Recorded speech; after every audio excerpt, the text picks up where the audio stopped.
Ladies and gentlemen, this witness has been previously sworn to testify truthfully. Ms. Anderson. Thank you, Your Honor. Now, Marie, we are going to call you by your preferred name and not provide any full name, but what I'd like you to do is just introduce yourself to the jury. My name is Marie, and I know Mr. Horner as a special educator in Hazel ISD. What did you do at Hazel ISD? As I stated, I was a special educator. I became the special ed department head, and I worked with students in the learning lab, or what some districts call content mastery, and also shadowed some students in classrooms. What is a learning lab or content mastery? It's a place where students can come to get extra assistance, maybe have things read to them, or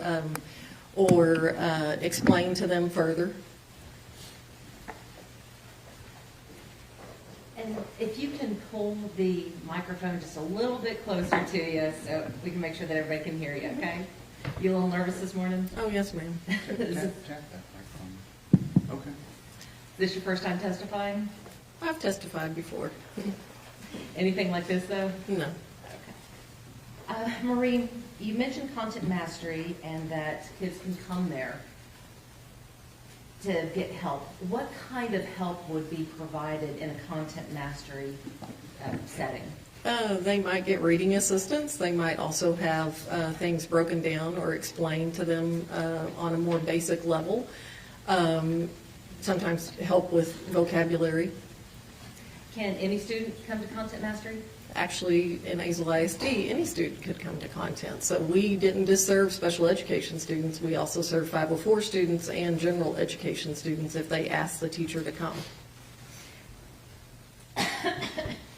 Generally speaking, how many students use the content mastery program while you were there? That would be difficult to answer, I think.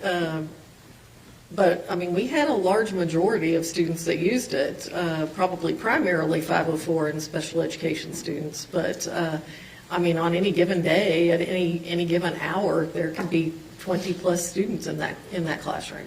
You've mentioned 504 a couple of times. Tell the jury what a 504 is. 504 would be things like dyslexia, ADHD, things that can fall under special education, but if a student achieves to a certain level, they may be ARDed out, which stands for admission review and dismissal. But the thing that I believe is powerful about 504 is it does not go away when a child graduates, whereas special education does. Did Tanner Horner have a 504? He did not have a 504. He was a special education student. You mentioned that there could be upwards of 20 students in there. How many teachers would be available for those 20 students? I mean, what was the teacher-to-student ratio? Typically, there might only be one teacher in the room, but we also had 2 to 3 paraprofessionals that were there to assist as well. Were you ever working as an inclusion specialist while at Hazel ISD?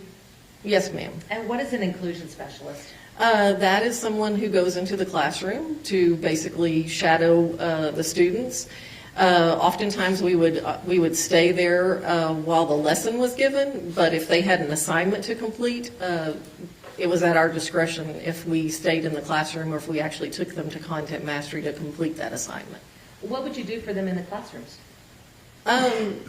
Sometimes we were there just to help keep them on task, and at times the teacher might defer to us for us to give an explanation and help teach a lesson. Tell me more about that. You said help explain the lesson or to even teach it. Why would a student need someone like you to teach the lesson that they have a teacher in the classroom that's already teaching it? Because we don't all learn the same way. Sometimes we need something explained in a way that we need things broken down.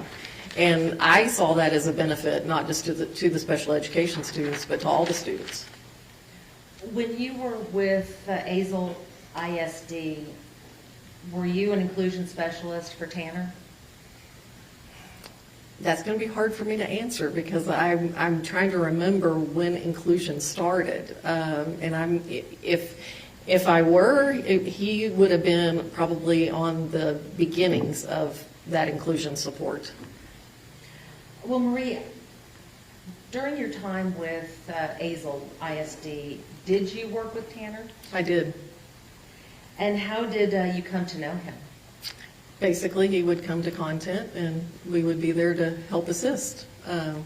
So, let's say he came in for a history lesson or a science lesson, we would sit down and actually, and it wasn't typically just him, he probably came with a group, and we would sit down with that group and maybe read some of the content again with them, and then try to help them answer the questions that the teacher had sent for them to complete.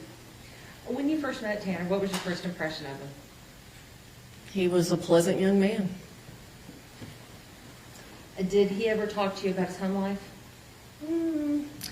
Not a lot, but also remember I said I was the special education department head, so I probably attended, I can't swear to all, but the majority of his ARD meetings. And again, that's admission review and dismissal. So I got to know my students pretty well. So How often would these ARD meetings take place? at least once a year, but sometimes on occasion, maybe more than that. When you have these ARD meetings, who attends? The guardian is always invited, obviously, a parent and or guardian. There's always at least one special educator in the room that has them in class, as well as a CTE teacher, their career-oriented teacher had to attend, and then obviously regular education teachers would attend. What is the purpose of the ARD meeting? To review a student's accommodations, to make sure that we're doing everything that we can to meet their needs in the classroom. When Tanner had his ARD meetings, do you recall who attended? As I recall, I might have met Mom on one or two occasions, but typically it was his grandmother that attended. And what were your impressions of his grandmother? She's a very sweet lady. Did his grandfather ever attend? Yes. And what was your impression of him? Again, he was always pleasant. Your Honor, may I approach the witness? Yes, ma'am.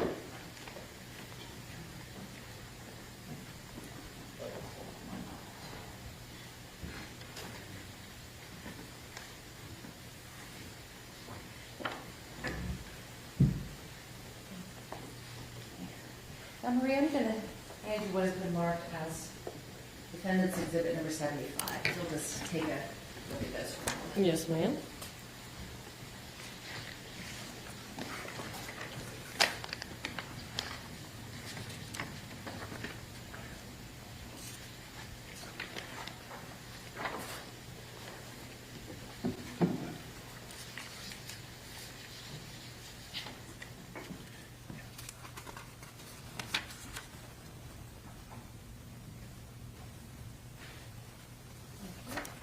Now, what do you recognize Defendant's Exhibit number 75 to be?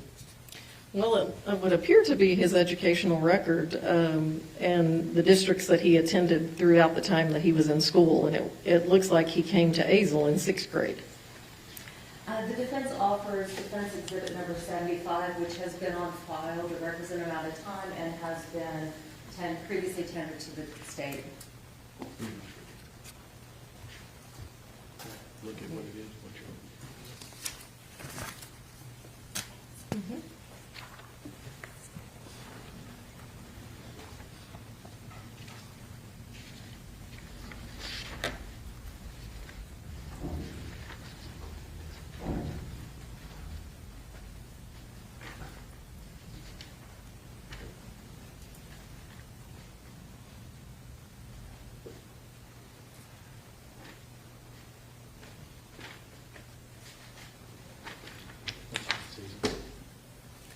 We're good, Your Honor, no objection. Okay, states, defendant 75 is admitted.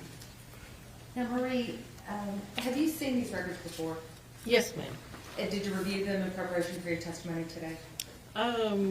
Briefly, yes.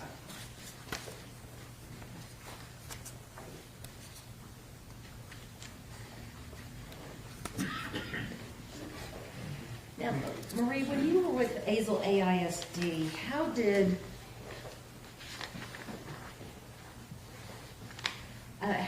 they code their special education classes?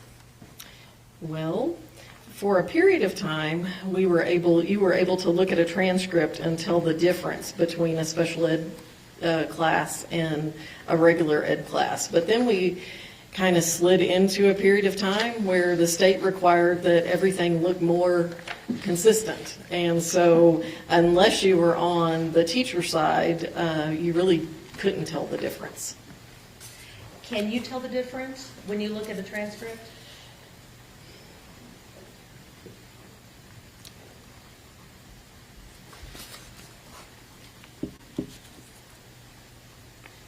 Or I guess, let me ask it this way. Can you tell us whether Tanner Horner was in special education classes? I'm going to tell you by looking at the transcript, it's very difficult to tell, but I know that he was, yes. You mentioned that the school board didn't want to kind of draw attention to special ed. You want kind of consistency, I think, was It the wasn't word. the school board, it was TEA more than, TEA. yes. Okay. Why would TEA not want to make it obvious that a child was in special education? Joe, I'll object, that calls for speculation. Stay. Based upon your training and experience with dealing with special education students, have you observed them being treated differently than mainstream students? At times, yes.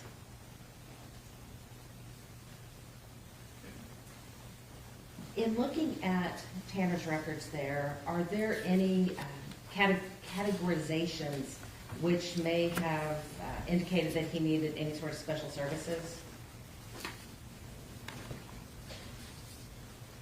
And specifically, I'm asking, does it notate anywhere that he may have a learning disability or a neurodevelopmental disorder?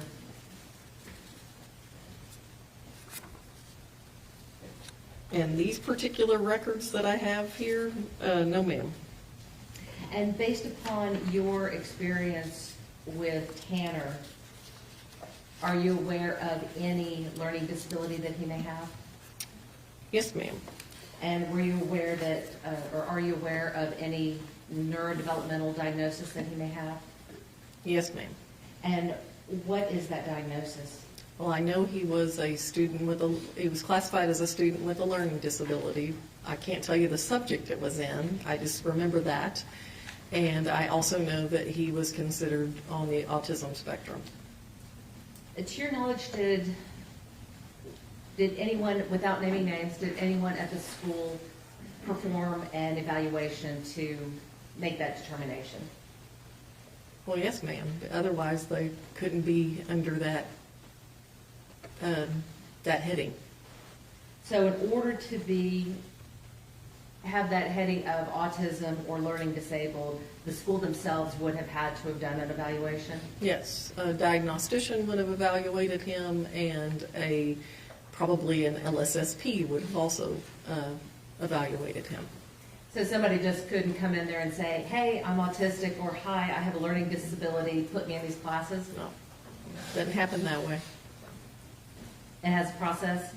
Yes, yes, ma'am. And if they don't meet the criteria, would they be allowed to be in those programs? Judge, I'll object as to leading this witness. Don't leave your witness. You may answer the question. You may have to restate the question, I'm sorry. In order to be in the program, would you have to have a diagnosis? Yes.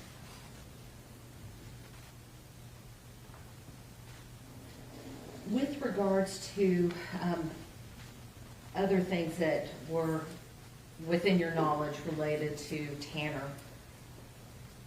Were you aware of any, I guess, category or characterization or anything regarding emotional disturbance? I do believe that that had been on his record before, but as I recall, it wasn't on his record when he was at the high school. Why would something like that change? Well, we put students in certain programs to hopefully teach them some coping skills so that they can be more integrated into the regular classroom. And so if they don't need to be in a certain setting, we follow least restrictive. So we allow them to, to maybe not be in a behavior classroom any longer, but to actually be in a more regular classroom. What kind of behavior would get you placed in the category of having an emotional disturbance? Oftentimes it was anger outburst and or struggling with interacting with your peers. And you said that you taught, a student could be taught coping skills. What kind of coping skills are generally taught? Well, obviously when they would be angry, once we could get them to a calm place, then we would, try to walk them through how could you have maybe handled this differently, or what might be a way to, arrive at a healthy decision. A lot of choices, where we talked about choices a lot. What does the fact that someone begins the school year, not me, Your Honor. Not me either, and I don't know. Go ahead. Anyway, so Marie, if someone began the school year with emotional disturbance noted in their records, and then at the end of the school year, or at the beginning of the next school year, it is no longer noted, what does that tell you about what that student was able to do throughout the year? Well, that would tell me that they must have learned some skills so that notation was allowed to be removed, but it also would tell me that they had an ARD meeting in order to remove that accommodation. Now, Marie, you talked a little bit about content mastery and that you worked with Tanner in content mastery. Do you recall what classes he would have needed help in?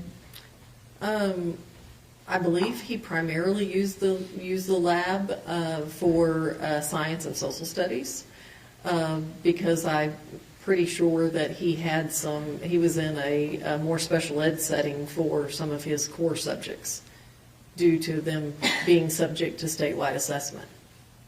What do you mean statewide assessment? Well, STAR testing now, but I believe he was probably under, can't remember. He could have been under tax instead of STAR. Why would Tanner need help with this? Why would he need those content mastery classes? Oftentimes they would read rather quickly and not necessarily glean from the written information the content that they might need to answer a question. And so oftentimes it was about trying to get them to slow down and actually look for, maybe read the questions ahead of time and look for the answer in the material that they were reading. Could you tell if it helped him? Oh, I have no doubt it helped him, yes. And why do you say that? Because he could be successful, whereas if he was left to complete the assignment on his own, not just him, but a lot of students would rush through it and not do as well. How long was Tanner in your content mastery classes? I feel probably throughout his high school career. When he was in your classroom, how did he behave? Typically the way you should. But I do recall on occasions there might be times that he had to be redirected. What do you mean by redirected? Well, where we might have to say, you need to be on task, or, you need to act appropriately. You need to, again, make good choices, think about what you're doing, what you're saying. Were there ever any instances where he failed to act appropriately? Yes, but typically with him, once he was redirected once or twice, he did what he was expected to do. Did you find that he was easy to redirect, Usually, yes. but not always? Not always. Is that typical for a teenage boy? Well, yeah, I would say so. Now, Marie, you had the opportunity to watch Tanner throughout his 4 years of high school.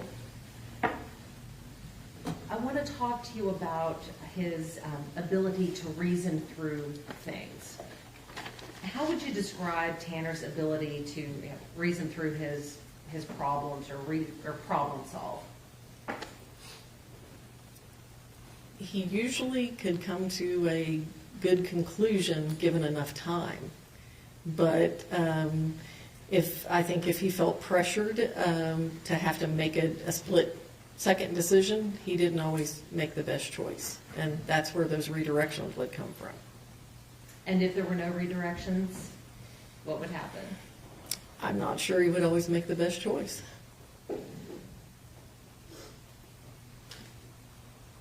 How was he in relation to the other students?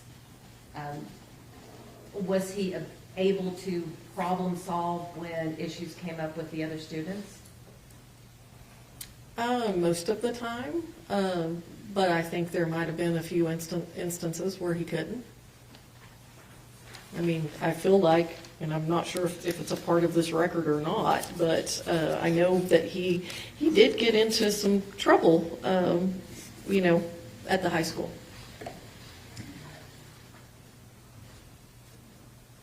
Based upon your observations of Tanner,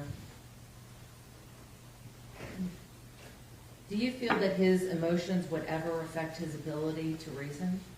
Yes.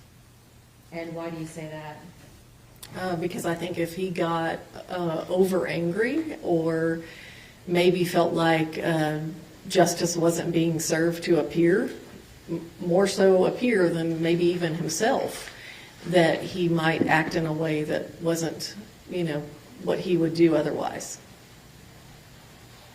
Did you ever see him act out in that manner? Yes. How often did you see that with Tanner? It was pretty rare. Maybe once or twice in the time that I recall him being while he was at the high school. In the 4 years that you spent with Tanner, did you ever see him get physically aggressive with anybody? I know there was an instance that happened, but I don't believe I saw it. I don't think I witnessed it. When Tanner would become upset or have these instances that you were talking about, was he able to calm down on his own, or would he need someone else to help him? He oftentimes needed someone else to help him. What would that someone do to help calm him down? Well, sometimes it's about not talking and just providing a safe place to be until he was in the right frame of mind to talk about the circumstances, and maybe then help him frame what a better choice might have been. Were you ever one of the people that helped calm him down? I feel like on at least one or two occasions, yes. Now, Marie, you talked a little bit about disciplinary records and said that you felt that he had at least one incident. In looking at the records, can you tell whether or not, or how many instances there were of fighting or mutual combat? Looks like there are 2 on this record. A lot of the others are really more about, like code of conduct, which might be dress code or something like that, and not necessarily a physical altercation. I think there's only 2 fighting or mutual combat on here. Well, let's talk about the fighting and the mutual combat. Can you tell from the records what happened during those altercations? No. Can you because- tell who started it? No. What kind of policy did the school district have at that time regarding any sort of physical contact like that? Zero tolerance. So if two people got in a fight and one person was defending himself, would they still be tagged with fighting or mutual combat? Yes. And from these records, can you tell whether or not Tanner was acting in self-defense in those cases? No, ma'am. Can you tell if he was acting in defense of a third person in those cases? No, ma'am. Just if there's any sort of contact, that's what it's labeled as? Yes. And it doesn't matter who starts it? No. You mentioned the code of conduct violations. Let's talk about that for a moment. You had mentioned that Tanner had several code of conduct violations on his record. For what can a student get a code of conduct violation? Well, it could be dress code.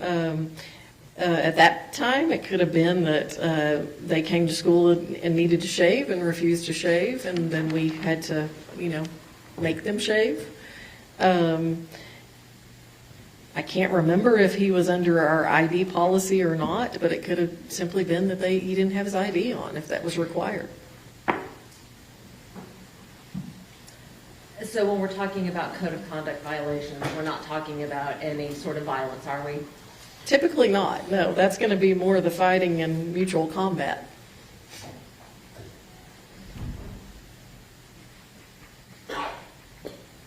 In looking back on Tanner and the time that you spent with him, do you have any memory of him ever being a serious disciplinary problem? No, ma'am. Did you also have the opportunity to watch him as he interacted with his peers? Yes, even in contact mastery or the learning lab, yes, they interacted. And so how often would you get the chance to watch him with his peers? On any average week, probably once or twice a day. Based upon your observations of these interactions, what they look like? Typical interactions, like you would think with any other student. They just had conversations and, laughed and cut up. I.e. the reason why I said sometimes they had to be redirected. Was he accepted, or could you tell if he was accepted by the people in that group? Which I'll object as a speculation as with other people. I'll let her answer. And again, based upon your observations, was Tanner accepted by those peers, or did he seem to be rejected and ostracized? Most of the time, I think he was accepted. I think there were probably some instances where he was rejected. Now, based upon your observations of Tanner in the content mastery class versus your observations of him outside of the class, in which group did he appear to be more comfortable?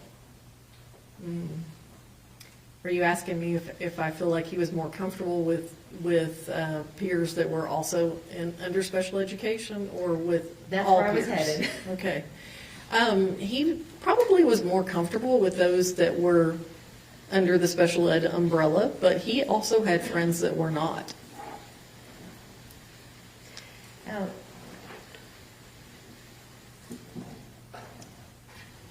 did you ever see any instances where Tanner had difficulty fitting in, or he was teased, or, I hate to use the word bullied, but, kind of mistreated by other students? Well, I think there were probably times in the hallways in the mall area, the way Azle High School set up, maybe in the cafeteria, where he wasn't always treated as he should. And a lot of times we would not intervene unless it escalated to a point that we felt like we needed to, because they have to learn how to manage those relationships. You talked about Tanner being in the content mastery, and you talked about having him for 4 years. Did Tanner ultimately graduate from high school? Yes. Based upon your observations and your interventions with him, could you tell whether graduating from high school was an easy task for Tanner? I don't think it was an easy task, no. Why do you say that? Well, I mean, because, I mean, an average kid struggles, but I think a student under the special ed umbrella struggles more because it's hard for us to level the playing field and make sure that they have the accommodations that they need to be successful. When a student graduates from high school and they've been in these classes such as, you know, having an inclusion specialist or having special education programs or being able to go to content mastery, is that the sort of thing that follows them when they graduate? No, ma'am. A lot of people don't know this, but special education ends when a student graduates. And they're expected to acclimate and fit in and, you know, just move along through society without accommodations that they've had for, in his case, more than 4 years. So looking back at everything, was Tanner more able to complete his tasks when in a structured environment? Absolutely. Was he more able to be redirected while in a structured environment? Absolutely. Or was he able to overcome the emotional disturbance label that he was given? I think so, for the most part. The last thing I wanted to ask you about, Marie, is you had said that you thought Tanner was a good kid. Why did you think he was a good kid? He was always pleasant to interact with.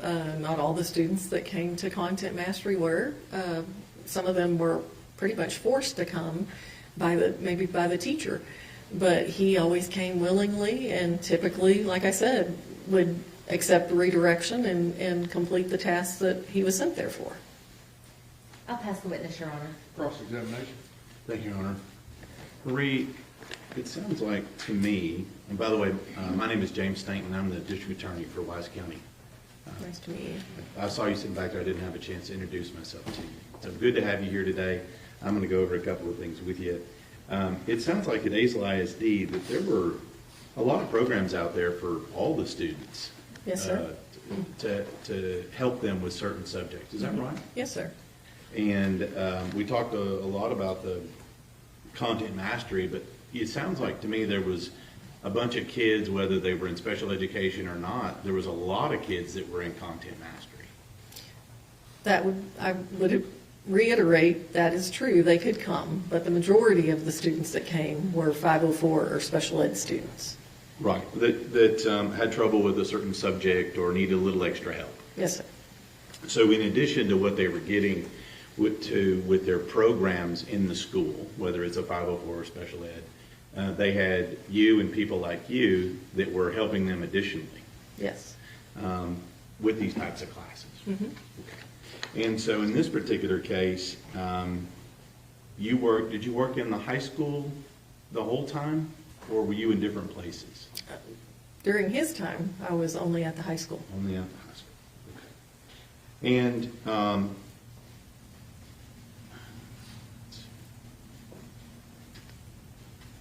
now, I'm listening to your answers here.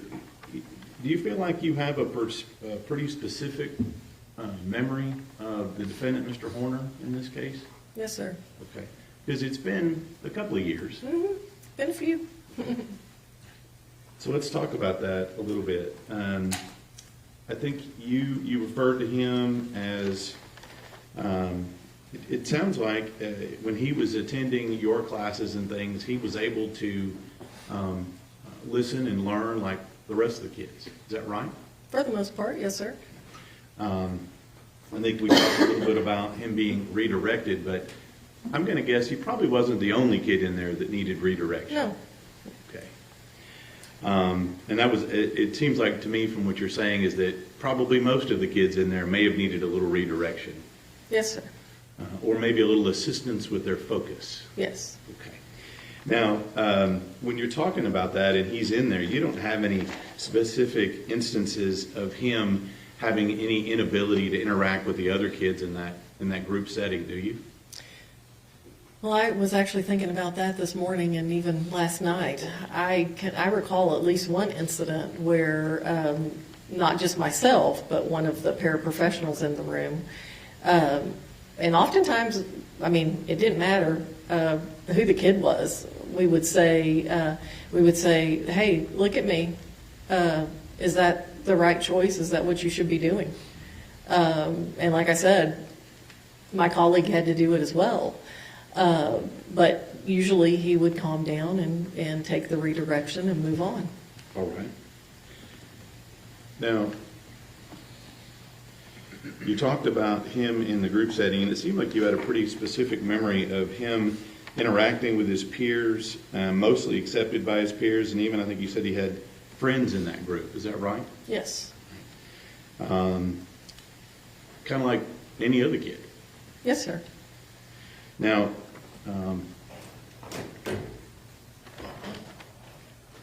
I won't get into this too much. We talked about incidences of fighting or conduct and the whole zero tolerance. Ms. Anderson asked you about defending people and other things, but what it also doesn't say is whether or not somebody actually did start it and was assaulting someone else. Yes. Yeah, the record is very vague. Right. So, and it sounds like to me, you had quite a bit of interaction over a 4-year period with Mr. Horner, is that right? Yes.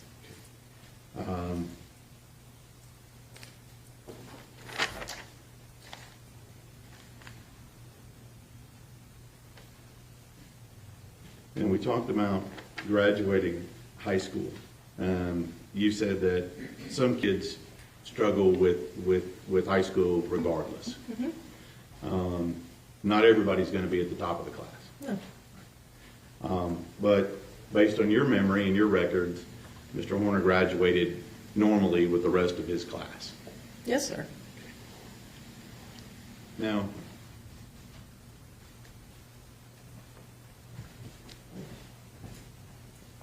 at some point, you'll agree with me that your training and your help for the particular student is going to go away because they're 19, 20, 22, 23 years old, right?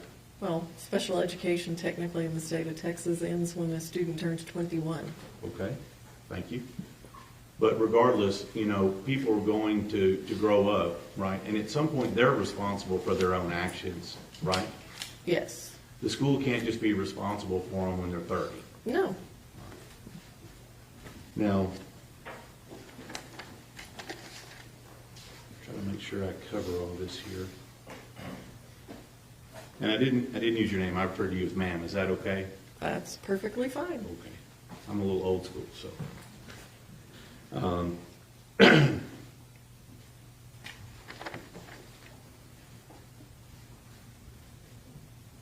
In any of these instances that you're talking about here that specifically deal with the defendant, whether it's redirection or helping them make the right decision and things like that, you talked about several of those you remembered. Is that right? Yes, sir. And you said with all of those, you were able, even through high school, to get him redirected and get him back on task, so on and so forth. Is that Yes, right? sir. Okay. You didn't note any instances in there where you were unable to do that? No, but again, I'm going to go back to the code of his disciplinary record. There must have been at least 2 incidences where redirection didn't work because, he has a violation of fighting in mutual combat. Mm-hmm.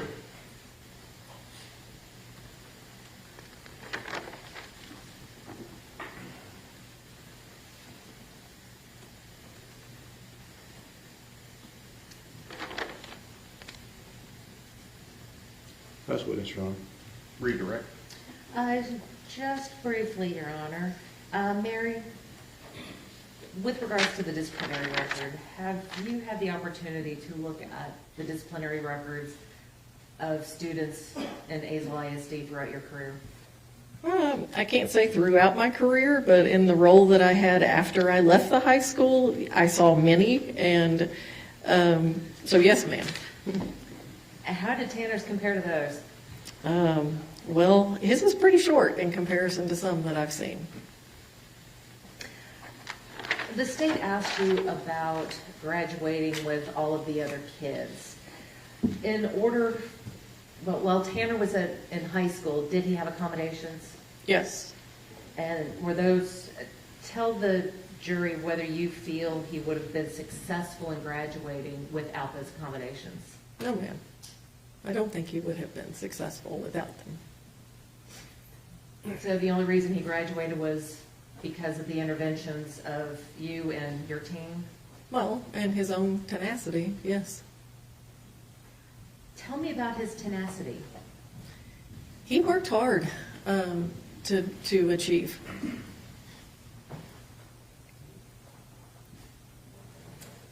May I have a moment, Your Honor? Yes, ma'am.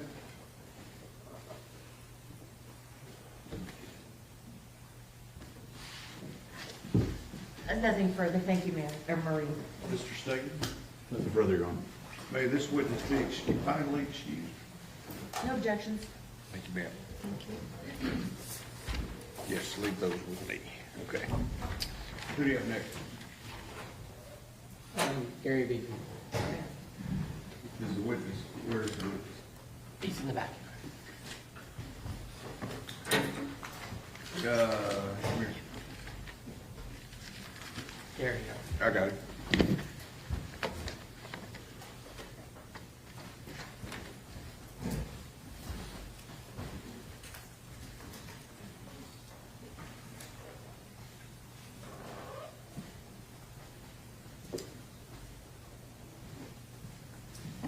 Good morning.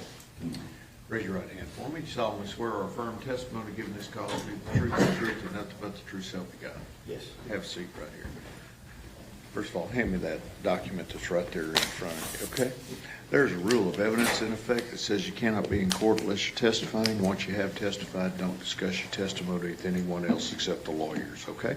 Okay, yes. All right, Mr. Bill. Thank you, Your Honor. Good morning. Good morning. Steve Goble, one of Tanner's attorneys. I don't know if we've met. But I need to make clear, we're just going to call you Gary for today. Yes. Is that right? And were you subpoenaed to be here? Yes, And that was by us? yes. How do you know Tanner Horner? He was part of our church a number of years ago. And what's your role at the church? I'm the lead pastor. Do you remember about how old he was when he started attending? I don't recall exactly what age it was, no. Okay. What were your impressions of Tanner while he was attending the church? He was like any other kid. I'd see him walking up and down the halls. He was part of our, I think he started kind of in our youth ministry from the beginning. I think junior high, maybe somewhere around there, I'm not sure. So, you know, he was a kid like everyone else. We were aware that, you know, he had a form of autism a little bit, and so there were moments we dealt with that. But as far as being loved by our church family and our people, he was. And so I assume he wasn't, or you tell me, was he disruptive or anything? Is that what you're saying? No, he wasn't disruptive. There would be times where something would happen that was out of the ordinary for him, and he would get upset, but he wouldn't take it out on others. He took it out on himself. He would hit himself, you know, just, that was kind of what he did. Now, as the pastor, were you able to have one-on-one conversations with Tanner? Yeah, anytime you see a kid, especially as he got into high school, that is kind of becomes a loner, as a pastor, you know, even as a man, you want to try to help someone like that. So we would have conversations and try to speak into his life. and help give some guidance and direction, find out where he was at. Yeah. And did he participate at church? Yes. Did you have programs that he could be involved in, and what would they be? So at the time, in our youth ministry, we had what was called, it's fine arts. It's a big form of competition for teenagers of all ages from all over the United States. And we had a stomp team that has drums and then different kinds of equipment, and so we had won state and won nationals. And Tanner, he was kind of a loner, trying to find his place, being a little awkward at times. I don't think he knew where to fit in. But when he got on that team, because you had to try out for that team, it wasn't just, you didn't just get on it. He made it, and I think that gave him a sense of belonging. And then the senior students around him were strong Christians and had known him and knew how to work with him, and so he became part of that team. So did that involve music? Yes, it was music. Yes. And did Tanner show any inclination towards music? Yeah, Tanner loved music. Yeah. Now, was there a point in these competitions where something went wrong and got him a little frazzled? Yeah, so we won state, and we made it to the national competition. These competitions, there's 12 to 15,000 students. Not all of them are competing, but it's a large group, ranging from doing vocal solos. I mean, but for our team, they had practiced, and it was time to go in. We went in, and I can't remember if he forgot his stick or his stick broke. You broke it, yeah. He broke his stick, so the routine had started, and you got these judges sitting in front of you. It's pretty intimidating, but they had prepared, and his stick broke, and when it did, it put him into a panic. I think a lot of it due to his autism a little bit, but also just letting the team down. But the senior ones around him, I think, threw him a stick, and then one of them used their hands, so they made it through the routine. But for some reason that really impacted Tanner, and as soon as it was over, he ran out of the room, and you could tell he was upset and angry, but he wasn't violent toward anybody. He was just really upset with himself. Yeah. But that's something that could have happened to anyone, right? Yeah. When you're in high pressure competition like that, and you've won nationals before, yeah, the pressure can get to anybody. But Now, well, I mean, in terms of like the stick breaking on stage. yeah, the stick, that has no happened, control over that. Right. Yeah. And he didn't see it that way. No. For him, it was, since it was not in the normal routine for him, he didn't know how to deal with that. Now, you talked about this team was kind of competitive. You had to try out to get on. Yes. Did it require a lot of practice? Yes, sir. Lots of practice. So they were there about how often during the week? It depended on how intense the competition was, and then on the group. But that particular year, we had some very strong drummers and musicians, so I would imagine they practiced 2 to 3 times a week. That would probably be the average. How long have you been at your church? 29 years. Do you remember who attended church with Tanner? It was Bill and Jackie Harvison, And who were they? his grandparents. Do you know who was raising Tanner when he was attending your church? Bill and Jackie, yes. And what were your impressions of them? Bill and Jackie were really good people. When they were attending our church, yeah, they were very good people. Yeah, they were very connected in our church family, loved our church family, and just good, solid people. Now, just from your knowledge, did you know why they were raising him? Yes, Tanner's mom was pretty much not present. She was in and out of his life, a lot of drugs, and I think she'd been in prison or jail a few times. So I didn't get it to interact with Melissa very much, but was aware of her history, yes. But you did meet her at some point? Yes. Did she not attend regularly like No, Bill and Jackie no. and Tanner? No. If she was out of jail or would happen to be home, she might come on an Easter or something like that, but there was no regular attendance and no connection at all. Did Tanner's sibling attend too? Yes. So you remember him? Yes, vaguely. I didn't know him as well, but yes. Okay. Was there some point where Bill's kind of attitude toward the church changed?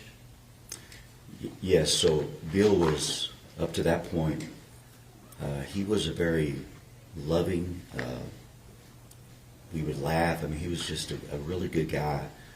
The VA changed his medication, and he became a different person. Like, it was noticeable. He became angry, agitated when he'd show up to church. It just wasn't the same Bill. Tried to have conversations with him. He didn't want to have a conversation. And so he just behaved in a way that wasn't normal. Yeah. Was there a specific incident that kind of ended that relationship? Yeah, so we tried to talk to him, but he started bringing a bag to church. He'd carry a bag. And at some point, you have to figure out what's in the bag. So our board, at that time, our security team was a little bit different. They're a lot more intense now, but they finally had to talk to Bill. And the sack had knives and stuff in it.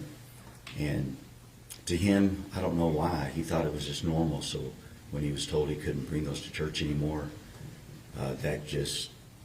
he was already upset, but that kind of set him over the edge. Did Jackie stop attending when Bill did? I can't answer that.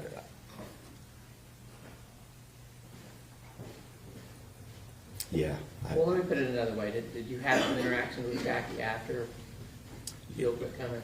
Yeah, Jackie would reach out right after that, and she understood something was wrong with Bill, but I don't remember how long she attended afterwards. But we'd have conversations trying to just help her deal with Bill as well as Tanner and his brother. Now, you said we've been talking about kind of junior high and high school for Tanner. Yes. When did you last have contact with Tanner? My last contact was after the incident that we're dealing with now. But when he got into high school, Yeah. and he was able to drive on his own, he didn't come all the time. He kind of had his own life and was developing that, but he would still come off and on. I think after graduation or right before graduation, we present a Bible to every senior, and he was there the day we presented his Bible, and that was a big moment. So I think as a pastor, that was probably one of my last encounters with him that I can remember, yeah. And then you said you had an encounter with him after the incident. Yes, sir. Did he initiate that, or you, or how did that happen? I believe he initiated it, so I received a call that he wanted to visit with me. And so, as a pastor, we don't always get to do the easy things we do what we're called to do. So I met with him and just wanted to make sure he was okay and wanted to make sure he understood, really what had happened. Because with his autism, and I don't know what range of the spectrum he was, but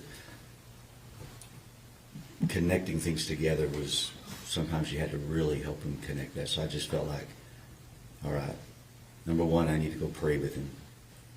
And then two, I want to make sure he understands fully what went on. So we went and we had a good conversation, I felt. And talked about the reality that, as far as his physical life, it was never going to be the same. And so the only way that he was going to get through that is if his spiritual life, if he, really turned his life over to God, he was going to need God's strength to get through all that he was going to face. But his life was never going to be the same physically, but spiritually, I wanted to make sure that his heart, his soul was taken care of. And you said you did have the chance to pray with him? Yes, so I talked to him. We prayed the sinner's prayer together. And then I believe he requested a specific Bible. I can't recall if that Bible was actually delivered. I don't remember. I want to say we did, but I can't remember. I understand, and that's been a little bit of time. That's right been after long. you went in. Yeah.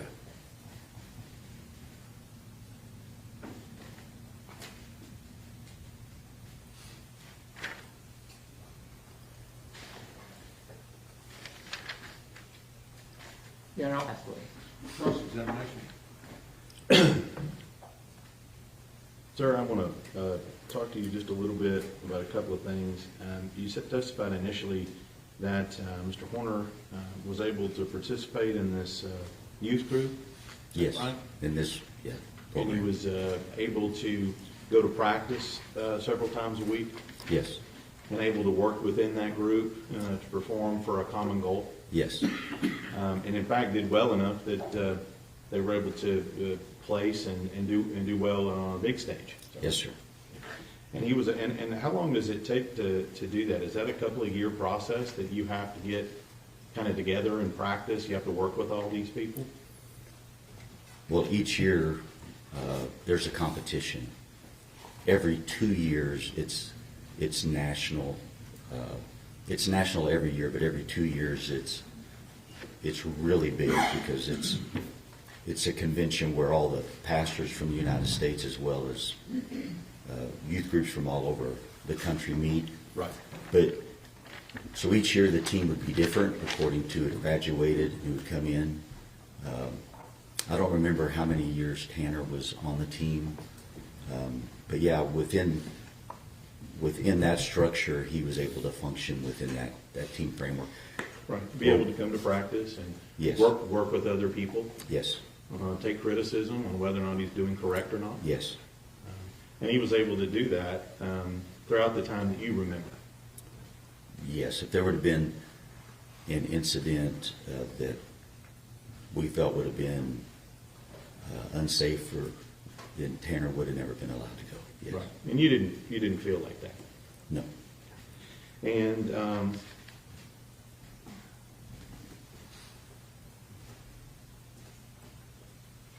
it sounds like that you guys at the church were ready, able, and willing to provide Tanner and his family with whatever support they needed. We did our best, yes, to help Bill and Jackie. Right. And But there they're for raising their grandkid, right? yes, And I'm going to speculate here a little bit, but that's probably not the only grandkid you've seen in the lately raised by grandparents. no, happens quite often, unfortunately. It's unfortunate, but you're telling us today that he did have that support network with his grandparents. Yes, Bill and Jackie, yes. And he also had it at his church family as well. Yes. Now, you talked a little bit about the last time that that you saw the defendant, Tanner Lynn, correct? Yes. Do you remember what day that was? No, sir, I don't remember the day. And you said that you talked to him, and I think that you said you wanted to understand what had happened. No, I wanted to make sure he understood the severity of what happened. Well, let me just ask you, in that conversation, what did he tell you happened in this case? Sir, I can't remember. I honestly don't remember. You don't remember him telling you what he did to Athena Strand? No, sir. Did you ask him? I don't believe I specifically asked that, no. I knew what happened, and so I just want to make sure he understood what happened. Let me ask you this. You said you knew what happened. Yes. What did you know what happened? All I knew at that time was what had been out, and that is he was driving for, I think, FedEx, and had hit Athena, panicked, and then did what he did. That's all I knew. And that's what you discussed with him, about what you knew had happened. Yeah, I don't, sorry, I don't know if we got into specifics. I really don't. Okay. I just wanted him to understand the severity. Like, look, Tanner, this is real, and this is not going away. And I wanted him to understand that. Do you know now that that's not what happened? Yes, sir.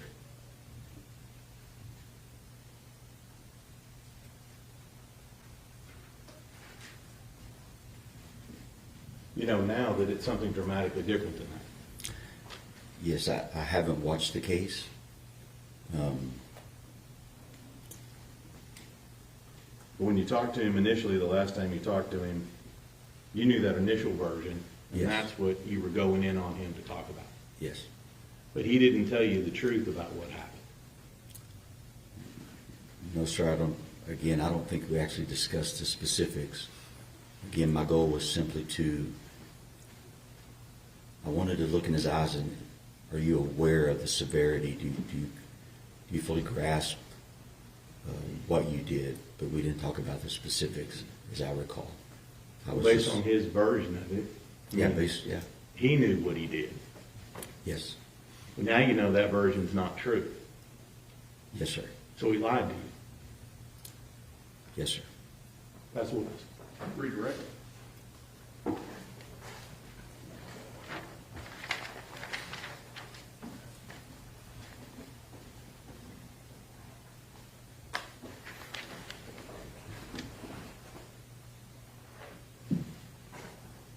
Now, at that time, you knew that Tanner had caused his murder, Yes.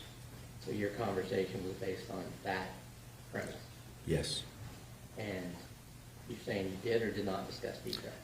I don't believe we discussed details.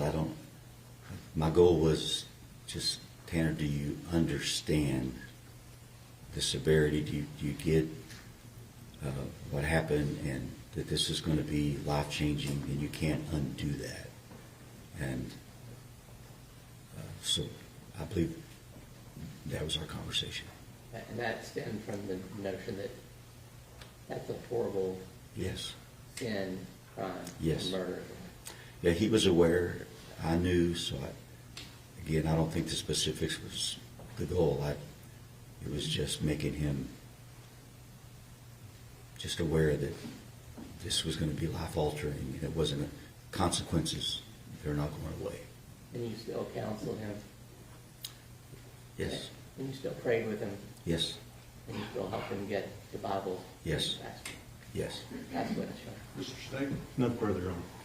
may this witness be finally excused? Yes, Your Honor, thank you. Thanks. Let me stretch my legs, okay? See you about 10:30.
I'm doing as okay as I can be.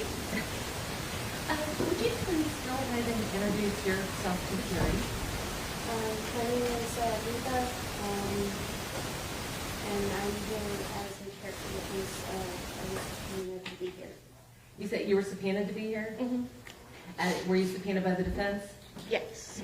Now, Reba, I see that you have some crocheting in your lab. Tell me about that.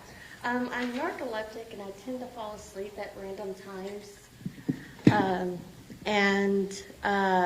The crocheting, I don't even have to look at it, helps keep me awake so I don't fall asleep randomly. I know it's a bit awkward, but I'm not medicated, and it works. How long has this been an issue? I've always randomly fallen asleep in class since I think my earliest memories of it was probably 8 or 9 years old. Reba, you had said that you were here to be a character witness for Tanner Horner. How do you know Tanner? We were best friends when we were in 5th grade and dated briefly in high school. And again, briefly when we got older. You said that you met him in school. What grade were you in when you first met him? 5th grade. Did y'all hang out a lot? On the playground, yeah. And how often would you hang out? Almost daily. Playing games like kickball or, pretend or something like that. Did y'all do anything else together? What other types of games did you play? Like back then, Harry Potter was really big. We would sometimes pretend to play something in Harry Potter, and I would be one of the bad guys or something like that. What was Tanner like at that age? He was energetic, talkative. It was always fun to be around.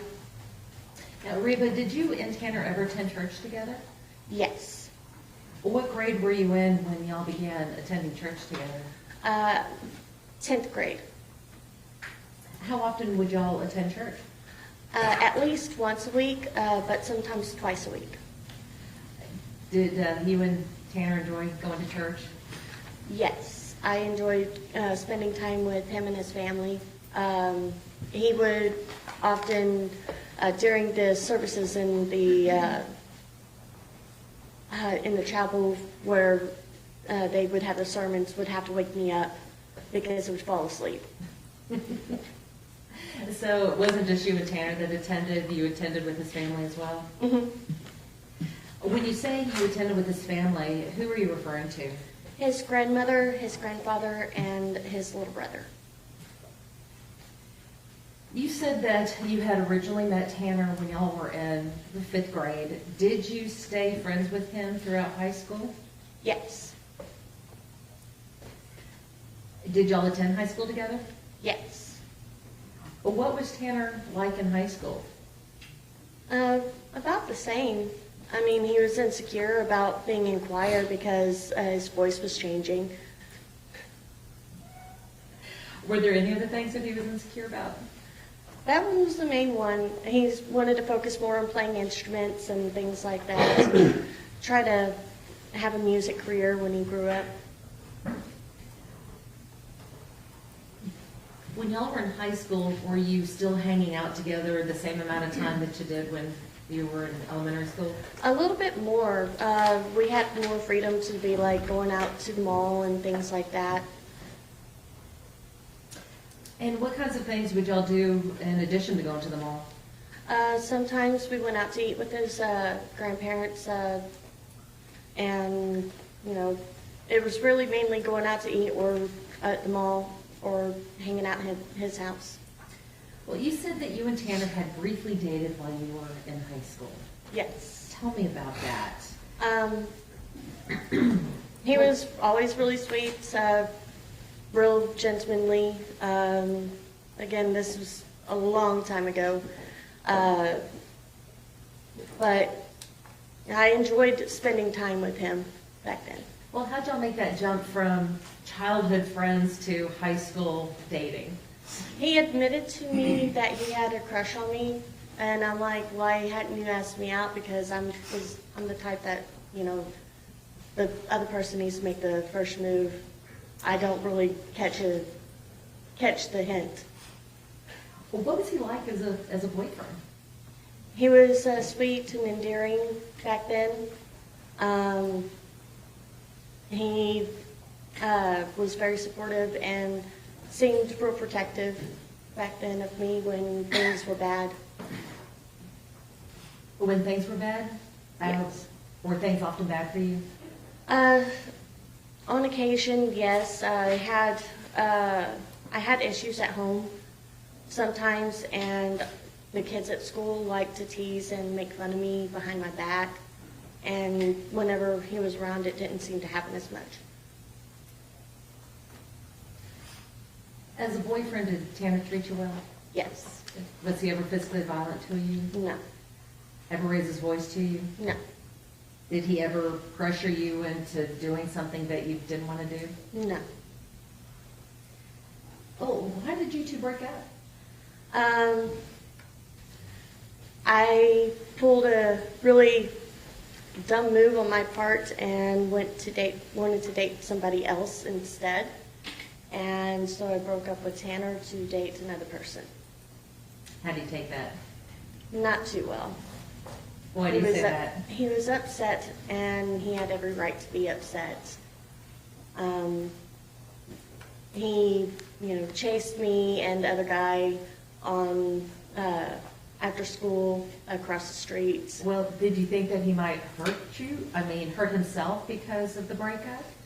No, I didn't think about that. I mean, I was more afraid of the emotions rather than the actions. With the, after the breakup, did you still see Tanner? After the breakup, he did come to my house one time to ask, for clarification of what was going on. And he walked about 20 miles to my house, and I was more concerned about safety than the fact that he showed up. When you say safety, whose safety? His safety, because that was walking from Lake Worth all the way to Lahana, which is between Azle and Springtown. Oh, what kind of road is that? 199, and it's pretty busy. So when you say that you were afraid for his safety, was it just his safety while walking? His safety while walking. Well, after the breakup, did he seem to be depressed? A little, but after a while, we were still able to maintain some sort of friendship. And you said that he walked almost 20 miles to your house? Yes. Wanted some clarity Yes. about the breakup? hmm What did you think of this gesture? At the moment, I was just shocked that he walked that far, and I was more afraid of him getting hit by a car. So I didn't really think too much of it other than, are you okay? But you weren't worried that he was coming out there to harm you or anything, were you? Mm-mm. At some point, did you marry? Yes, I did get married to another man. After you married, did you maintain contact with Tanner? Off and on, yes. Are you and your husband still married? By technicality, yes. Have y'all separated? A long time ago. About how long ago? When he first wanted to separate, let's see, that would be about 15 years when he first wanted to separate. And the full separation was about 13 years ago. After you and your husband separated, did you get back into contact with Tanner? Yes. Why did you do that? Well, we were already talking back and forth for a while, like I said, throughout the relationship that I had with my husband. He, when things got bad, I would vent to him or, just catch up. Did you ever pursue him with a romantic interest involved? Yes. Was Tanner interested in dating you at the time? No, he wanted to keep it more friends with benefits type thing. And what do you mean by friends with benefits? Not exactly dating, but, still kind of together. How did you feel about that? Were you okay with it? I was okay with it, but I did try to pressure for more than just that.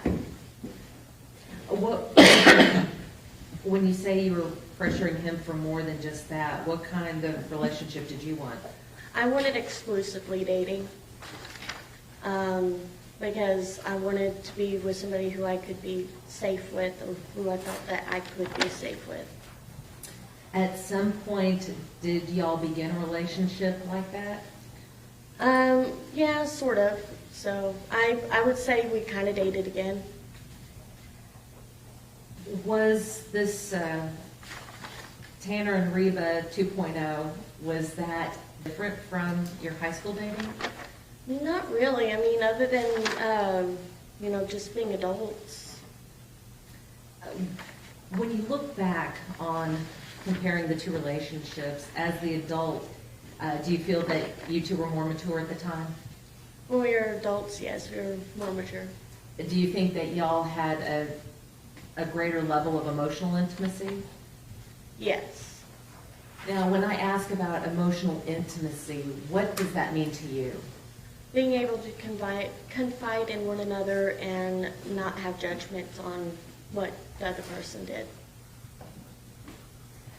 And is this something that Tanner was able to do? Yes. And how would he show this level of emotional intimacy with you? We'd sit up late at night and talk, or, go and do things together from time to time. Now, Reba, in addition to emotional intimacy, was there a new physical intimacy? Yes. Did he ever pressure you to do anything that you didn't want to do? Never. Did he always ask for consent before something happened? Yes. Was that important to you? Yes. Why was that important to you? Past abuse. Now, Reba, how long did this new relationship with Tanner last? See, about 3 months. Lovely. Did you enjoy spending time with him during the 3 months? Yes. And why did y'all break up the second time?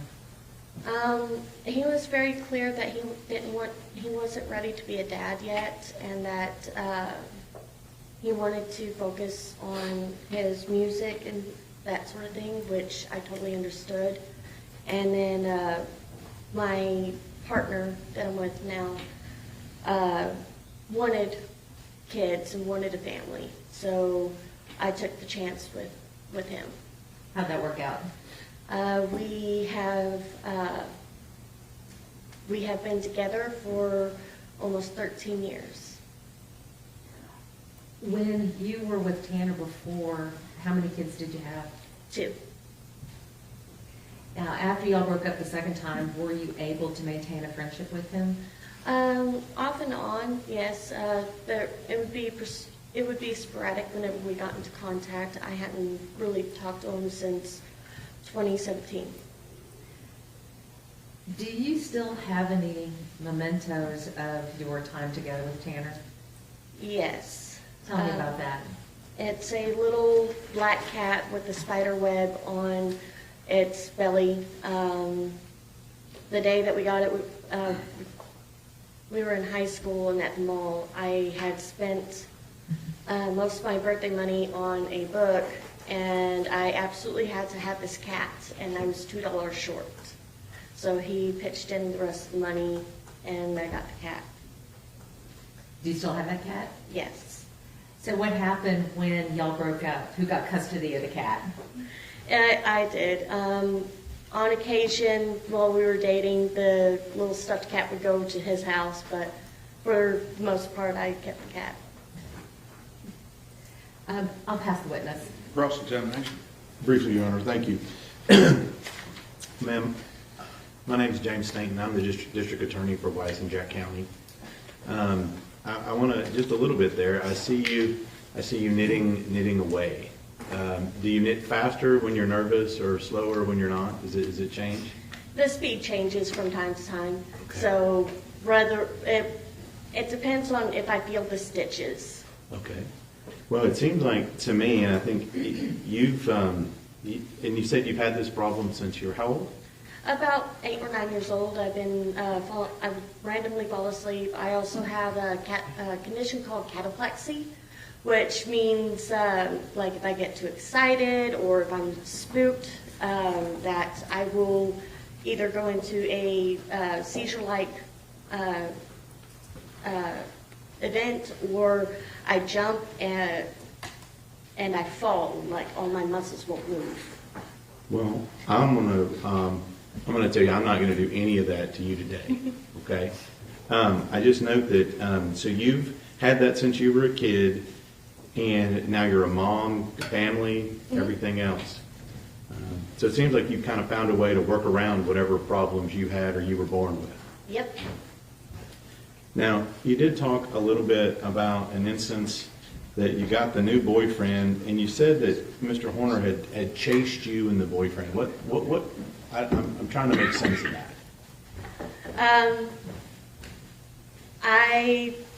He just chased us, asking us why, and I went across the street to where my mom was to pick me up, and I just left it at that. Okay.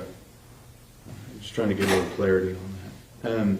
And it also, the big thing here is you talked a lot about you said you'd had some rough childhood. I'm not going to get into that.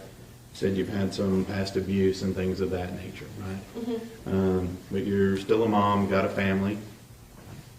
And let me just ask you, just to be clear here, you're not a felon, are you? No. You haven't killed anybody? No. No sexual assault on your part, No. despite your rough childhood? Yes. And the last thing I'm going to ask you is that you said you're here to be a character witness for Mr. Horner. Is that right? Correct. Let me just ask you, do you know what happened in this case? I have heard. What have you heard? Your Honor, that's hearsay. Sustained. Tell me what you know about this case. Objection, Your Honor, that's based on hearsay. Sustained. Um, Hang on, you don't have to answer.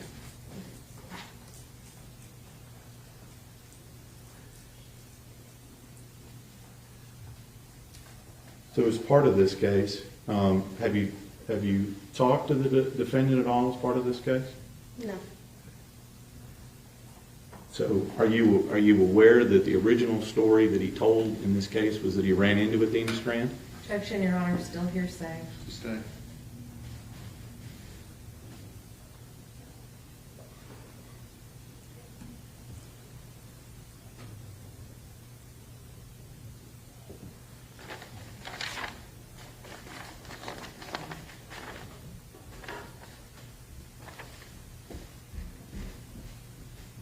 Pass witness. Redirect.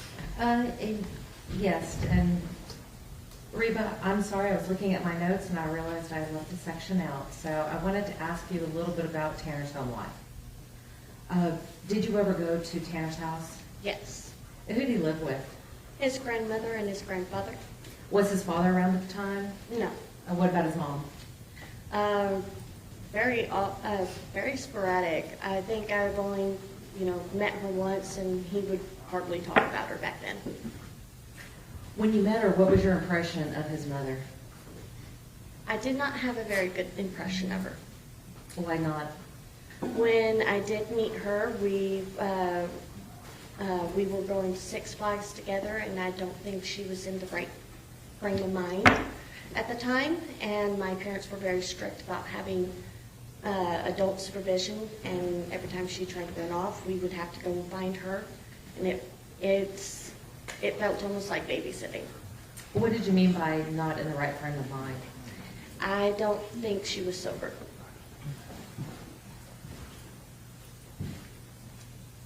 Did you ever meet Tanner's grandparents? Yes. And what was your impression of his grandmother, Jackie? Very loving. She wa- she did everything she could to help support them and make sure that they had the best that they could give. And what about his grandfather, Bill? He reminded me a bit of my dad. My dad's a veteran, and he was quiet and almost stoic at times. So I really didn't talk to him much. He just sat there and was really quiet. Were you around when, or let me back up, were you able to see any interactions between Bill and Tanner? Not really. I mean, there was like maybe one time that I remember when I went over to his house, and it was really early before church, and that morning Tanner was really abnormally quiet, and I could feel like his grandfather was a little upset or angry that morning. He didn't say anything. There wasn't any actual interaction while I was there, but you could just feel the emotions in the room. Were they good emotions? No, they didn't feel like they were pleasant emotions. All right, I'll pass the witness. Mr. Staton, Nothing further, Your Honor. may this witness be finally excused? No objections. Any objection from the state? None. All right, thank you, ma'am. Just come here first, real quick. Yeah, I was going to say, counsel.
Okay.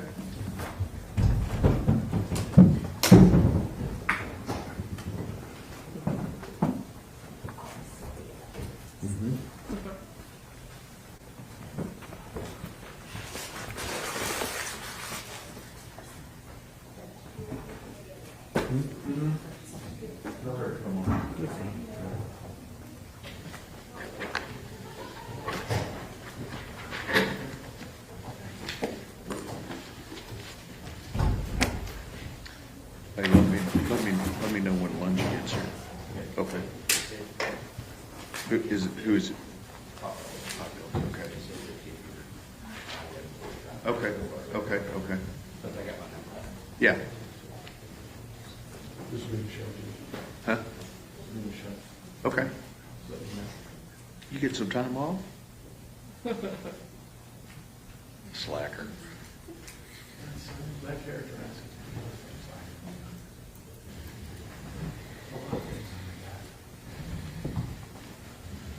I would agree.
Here she comes. Come in. Good morning. Yes, ma'am. And that chair is a little, it's county issue, so be careful. All right. Thank you for the warning. Raise your right hand. Solemnly swear or affirm testimony given this cause to be the truth, whole truth, and nothing but the truth, so help you God. Rule of evidence in effect says you can't be in court unless you're testifying. Once you have testified, don't discuss your testimony with anybody else except the lawyers. Okay. First and last name for the court reporter and spelling. My first name is Amy, A-M-Y, and my last name is Fritz, F-R-I-T-Z.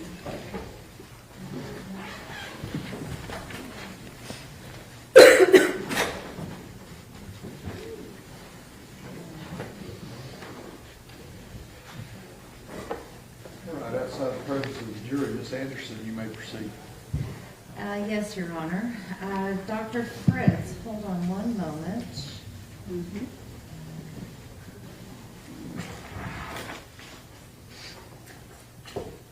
May I approach, Your Honor? Yes, ma'am.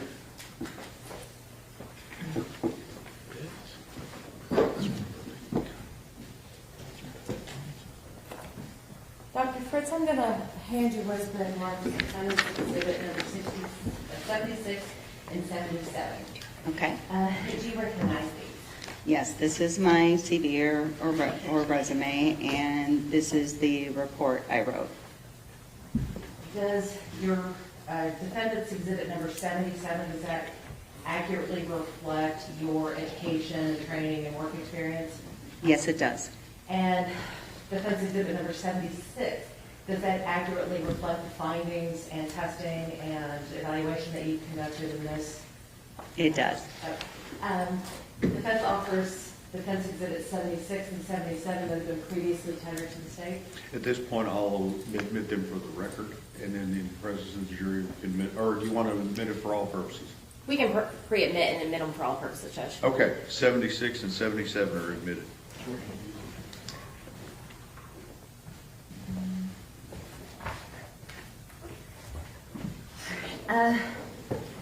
Dr. Fritz, your CV has been offered to evidence, so I'm not going to ask you about your credentials during this. But I did want to ask you, what were you asked to do in this particular case?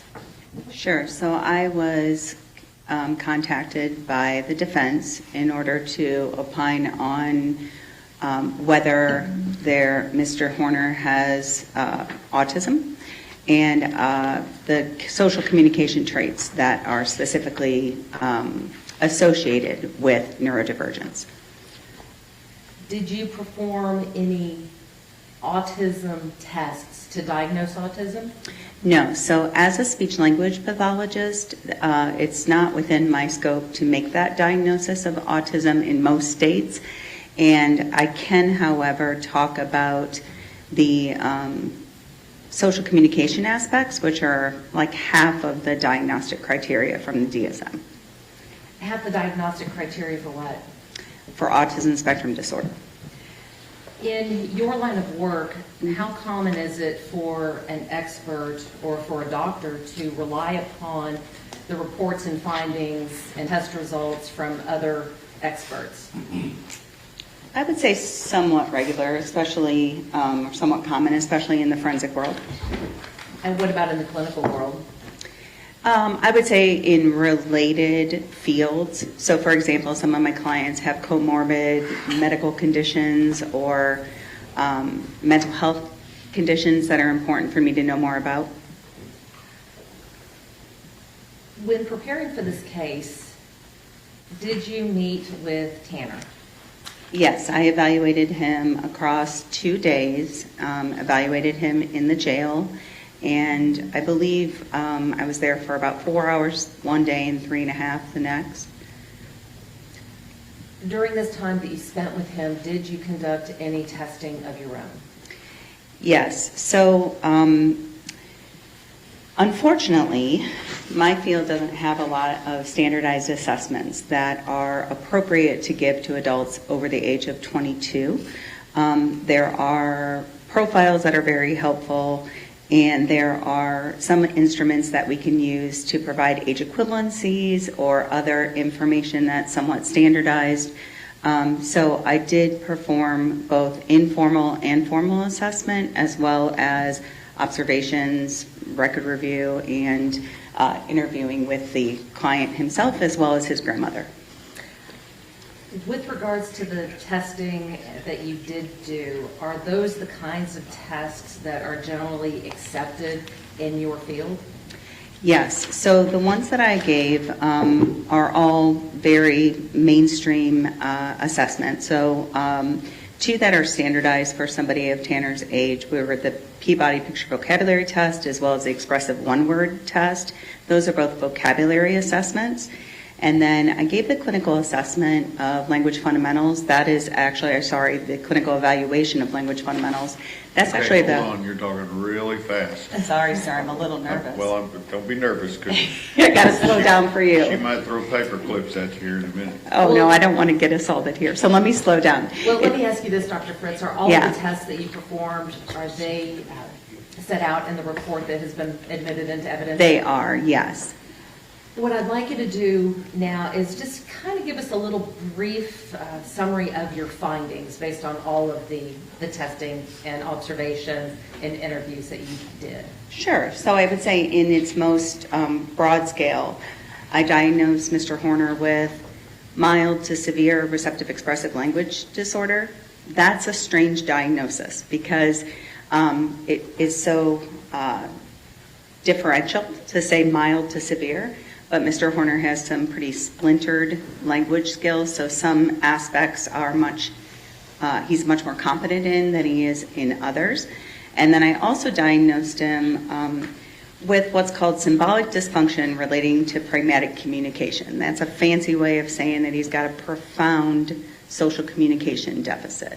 And that's secondary to his organic autism spectrum disorder diagnosis. So let's talk about these diagnoses. Have you been asked to give an opinion as to how these diagnoses may have impacted Tanner, not just throughout his life, but through the crime itself and up to his present incarceration?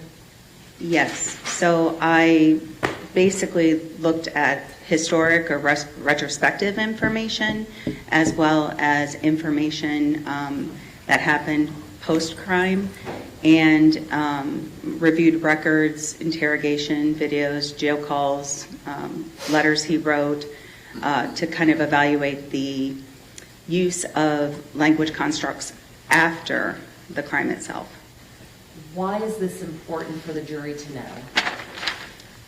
Because of the fact that he has profound social communication deficits, we see evidence of that in his interrogations, in his interactions with loved ones through the jail calls. That would be certainly indicative of somebody who is struggling with social norms, and certainly could be deemed as highly inappropriate. And understanding a little bit more about the nature of his social communication deficits, I think, is really the goal. Without your explanation of what you see in the interrogation videos, in the jail calls that you reviewed, and some of the other evidence that you reviewed, is it possible for those interactions to be misconstrued? Absolutely. So if you look at the words he said, his demeanor, so how he says things in the interrogation, and certainly following in his letters and in his calls, he would seem completely heartless and very inappropriate at times. And being able to look at it through the lens of somebody who's on the autism spectrum and recognizing breakdowns or differences in social communication is something that I was specifically looking for. Do you think that testimony would assist the jury in deciding the ultimate issues in this case? I think it could. I'll pass the witness, Your Honor. Cross-examination. Thank you, Judge. On your specific conclusions, are you just going to be talking about those 2 diagnoses that are in your report? I'm not sure. Do you mean what will I be asked during direct, or? What are you going to testify specifically about Tanner Horner?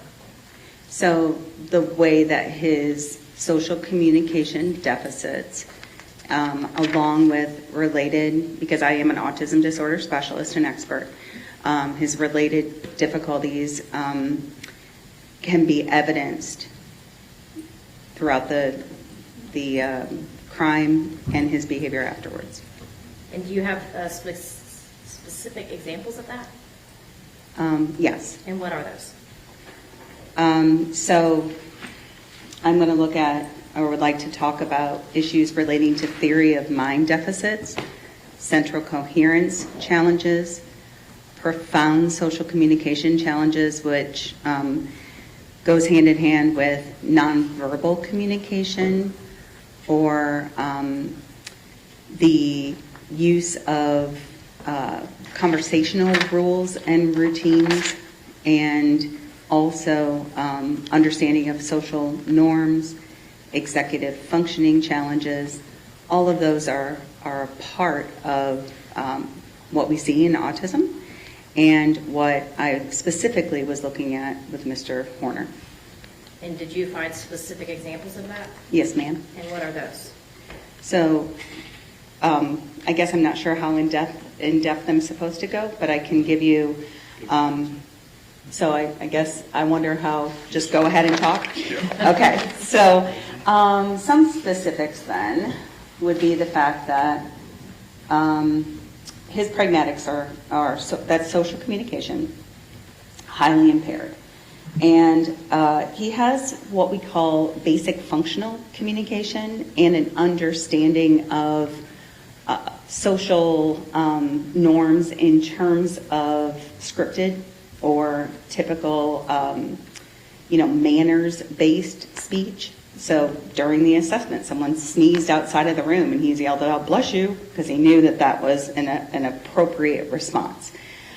His difficulties come into play more with more nuanced or subtle aspects of communication, things like narrative discourse, very difficult for him to tell a story in a linear fashion.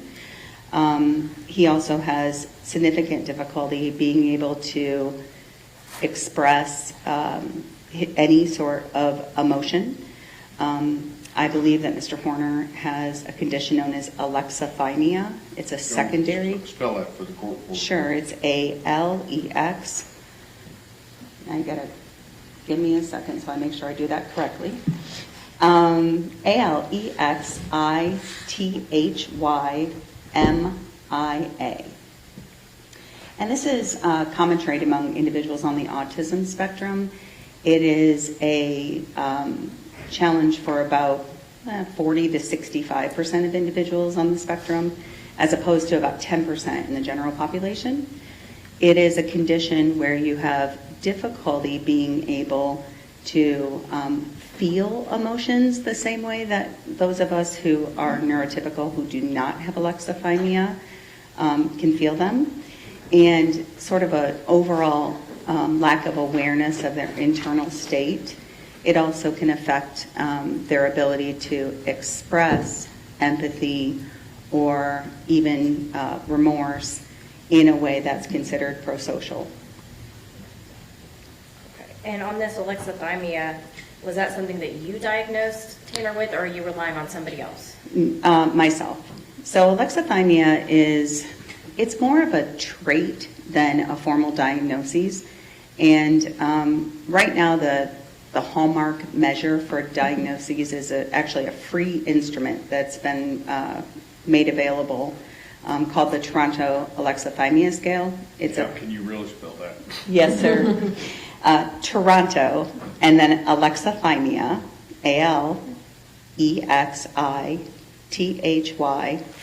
ALEXITHYMIA scale, and it's been revised, so it's 2.0.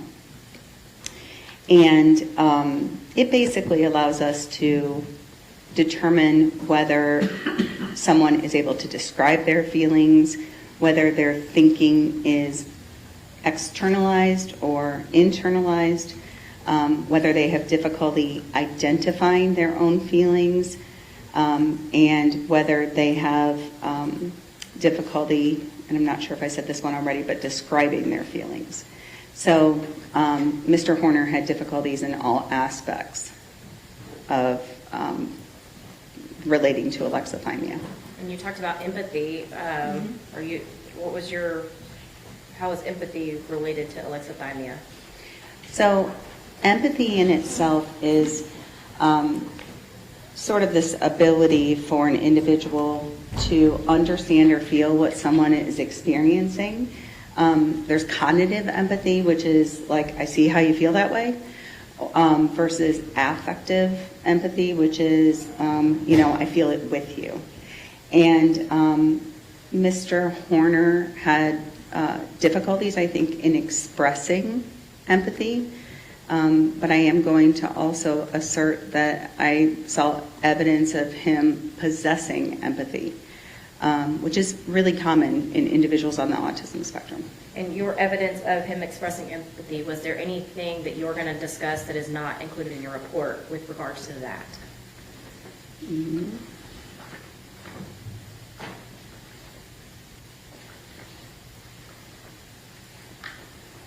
I'm sorry, just give me a moment to look at what I've included. Yeah, you're fine. Thank you. My intention is to talk about, and so I apologize for not answering you directly, but my intention is to talk about evidence in the jail calls, which I think is in the report, evidence in the interrogation. There's less empathy exhibited there. Also in during the actual assessment, and I think that's in the report too.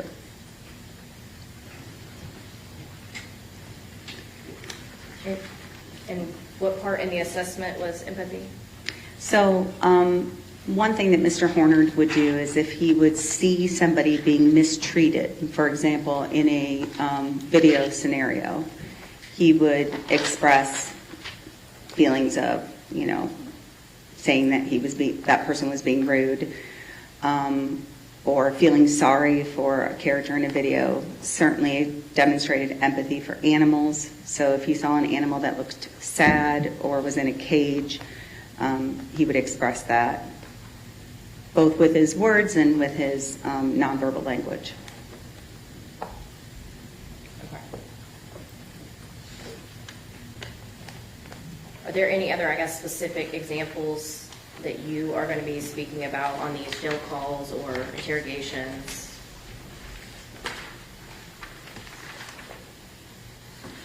I guess in one... regards to your conclusions, right? Yes, those of two course. diagnoses? Yeah, one aspect that I think is important, or as an important example, is when Mr. Horner's mother called him, and he called his mother, couldn't understand why his fellow inmates were looking at him like a monster.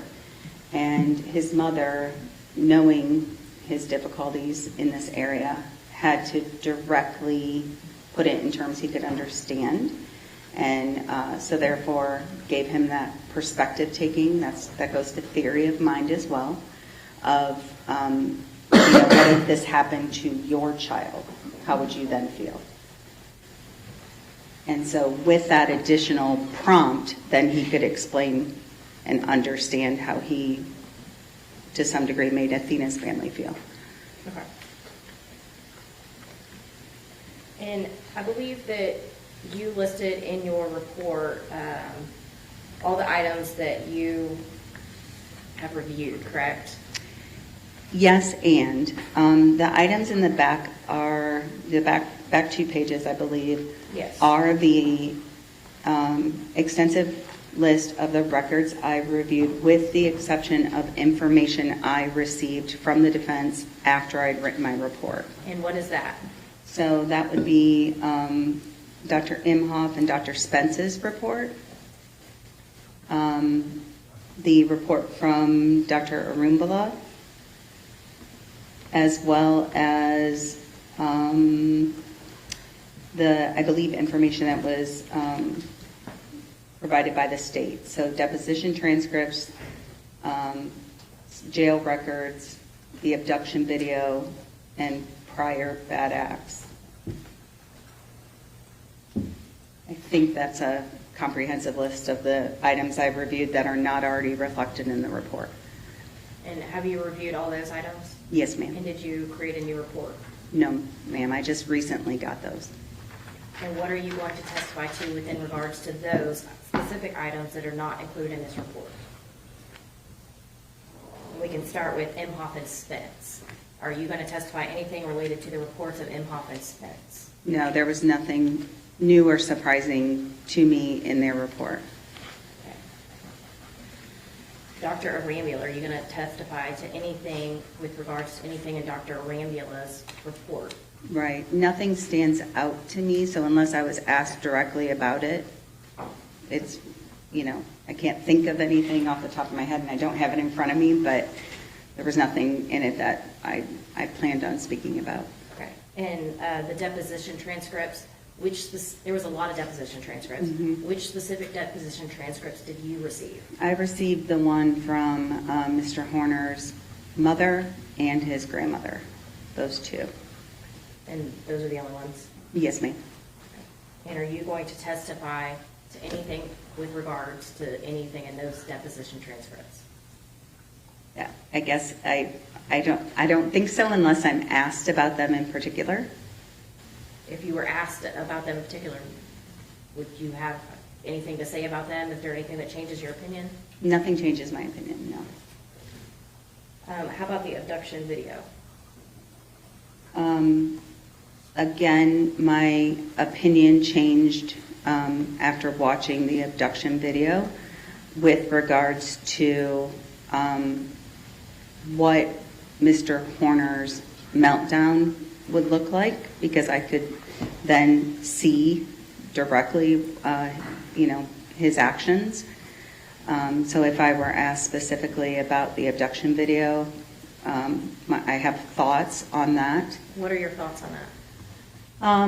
I think that he doesn't demonstrate the emotion dysregulation that I typically see in individuals on the autism spectrum in the moments prior to and right at the time of the abduction. That said, I do see some evidence of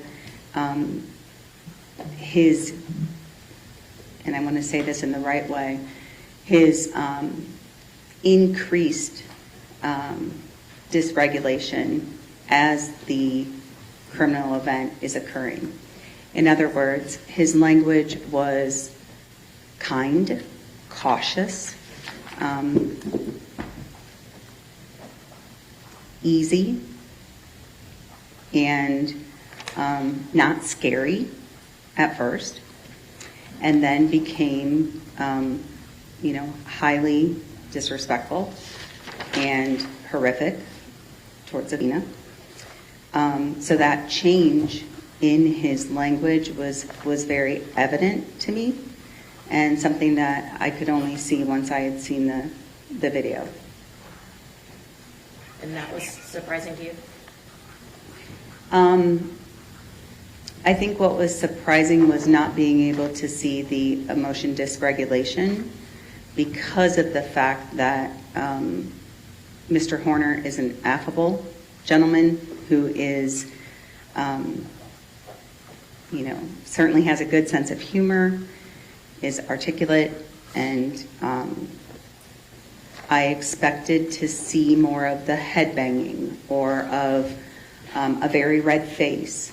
Some of the things that I see with, somebody who is autistic, who is having a meltdown.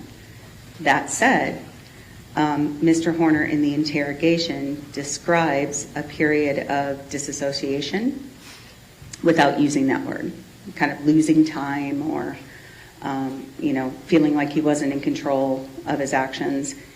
That I can also see. And to be honest with you, you've heard the adage that when you've seen one person with autism, you've seen one person with autism. It can look very different. So his emotion dysregulation, taking a sort of quieter lens is not, it was surprising to me, yes, but it's not without precedence.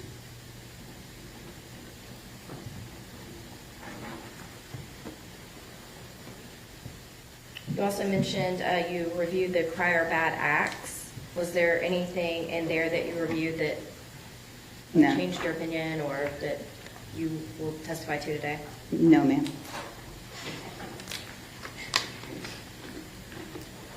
What did Tanner Horner tell you about what he did Mr. to Horner Athena? told me that he backed into her because the backup camera was not working. He also told me that he strangled her. I would say that the story that he gave me at the time of the evaluation was very similar to what he told the investigators in the interrogation. So he lied to you. Yes, ma'am.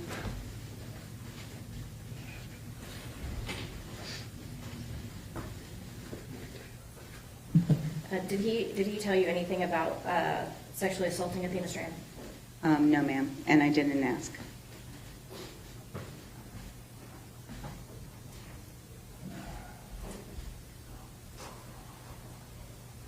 Judge, I'll have witness. Okay, redirect. Just briefly, Dr.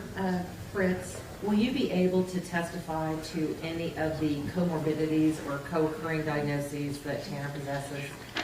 Yes, I feel comfortable because of my many years of experience in working with individuals on the spectrum to talk about common comorbidities.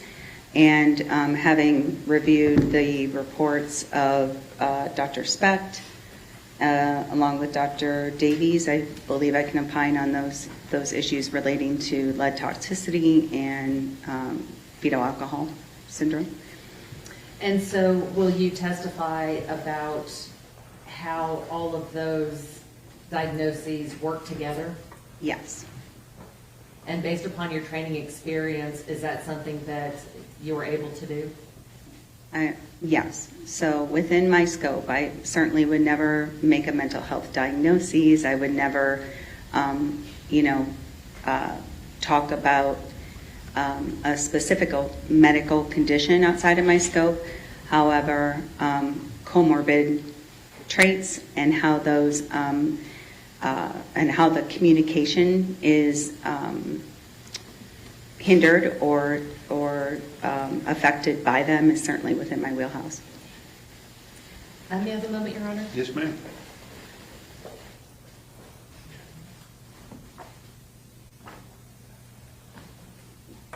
Nothing further, Your Honor. Ms. Dewar? Nothing further, Judge. Thank you, ma'am. You step back in the office. Thank you, sir.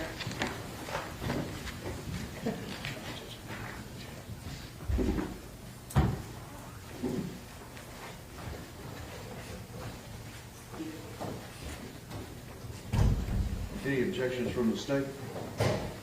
No objections, Judge. Okay. All right. We will start no later than 1 o'clock. Okay. Yes, sir. All right. Ready?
may be seated. Good afternoon. We are ready to proceed, ladies and gentlemen. This witness has been previously sworn to testify truthfully. Ms. Anderson? Yes, Your Honor. Good afternoon, Dr. Fritz. How are you doing? I'm all right, thank you. Now, Dr. Fritz, would you please introduce yourself to the jury? Yes, of course. So my name is Amy Fritz, and I'm a speech-language pathologist. What does a speech-language pathologist do? Sure. So speech-language pathologist is a professional that works with individuals on different areas of communication. We work on receptive and expressive communication, which is someone's ability to understand what we're saying to them as well as express themselves verbally. We work on social communication, which is the way that we use language between people. We work on cognition. So if you know anyone who's had a stroke, they've probably been evaluated by an SLP. Some SLPs work on swallowing disorders, but I don't. We also have SLPs that work on voice disorders. So if you know somebody that has a different sounding voice, they might work with a speech pathologist. Fluency disorders, which you think of as stuttering.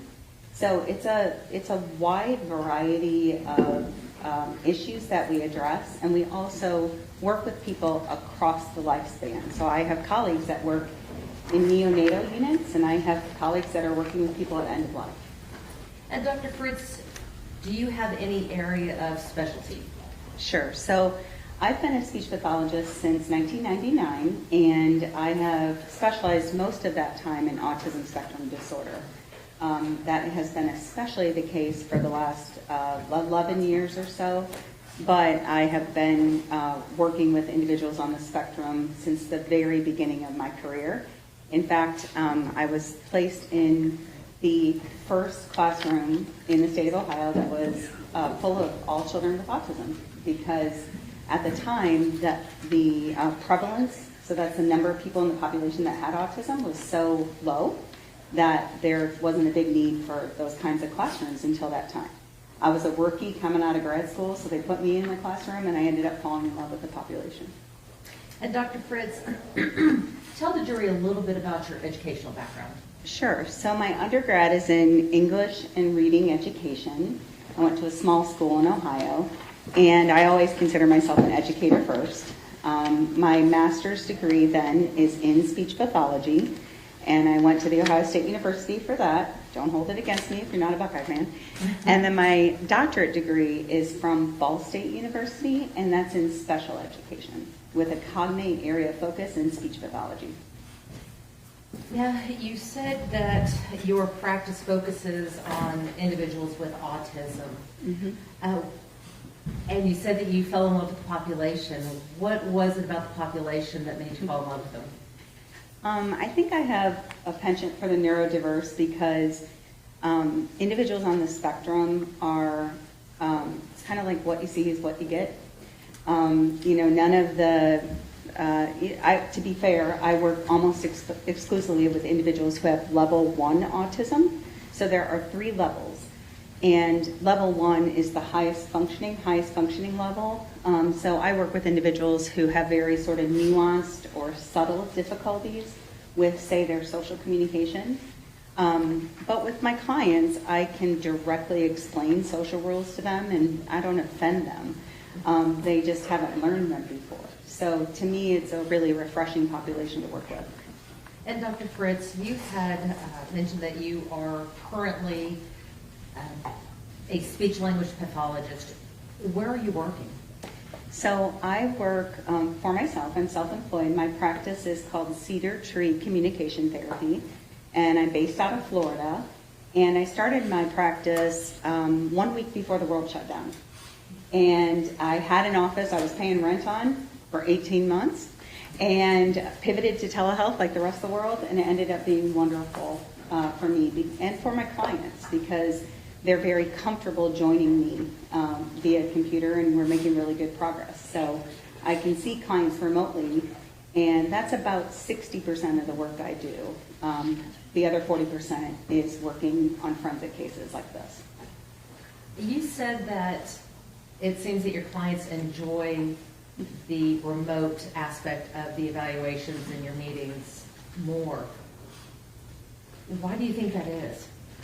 I think it takes away a level of stress in terms of not having to go out into the social world.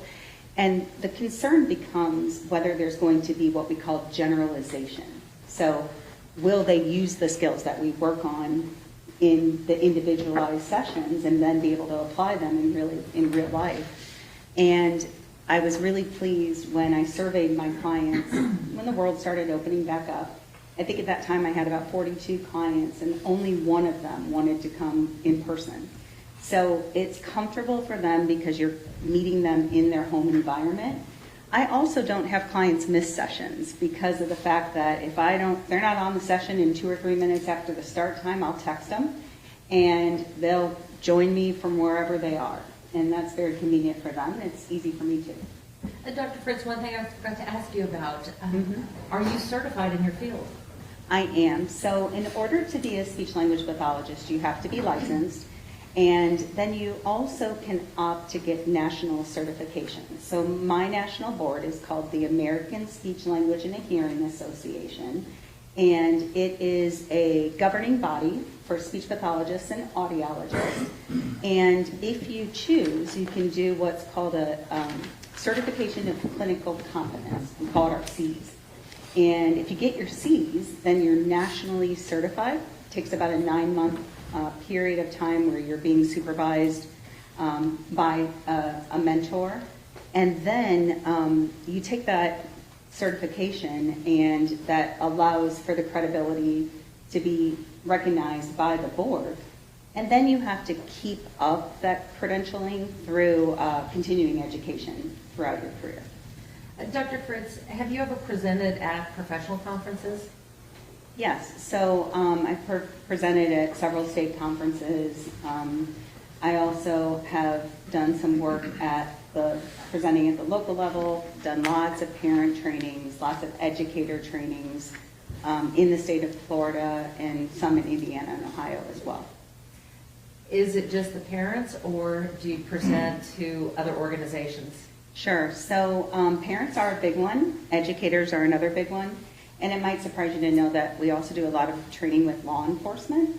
And the reason for that can be multifold. It started off early in this world of autism as being able to help law enforcement understand what autism was and how somebody with autism might present. And then over time, it's kind of merged into individuals on the spectrum going through and becoming law enforcement officers themselves. And typically they do really well when they get through the academy, learning how to follow the rules, understanding procedures. But then when you go into, the field training, which is more dynamic, minute by minute decision making, it tends to be a bigger challenge. And so with this extensive increase in the amount of autism in our community, we see autistic individuals in every career, every field, and so knowing how to best support them is an important part of what I do.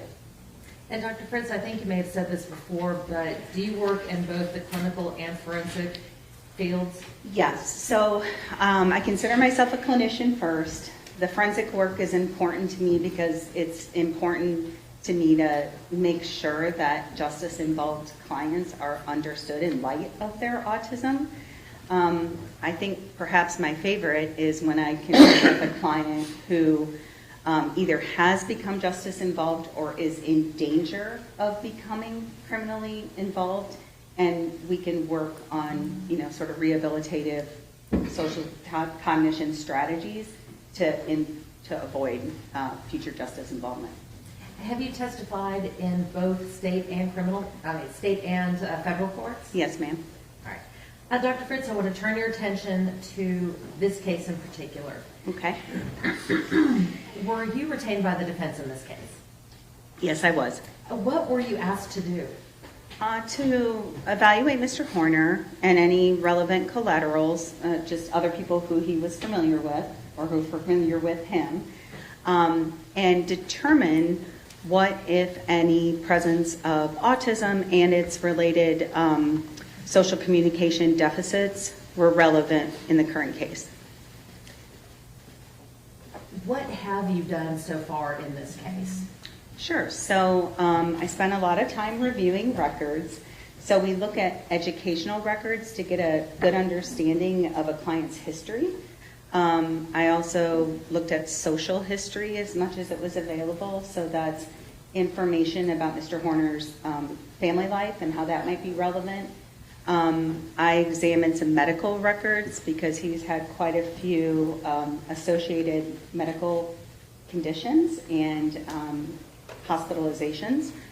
Also did some interview with Mr. Horner directly, along with direct assessment with both him and with his grandmother.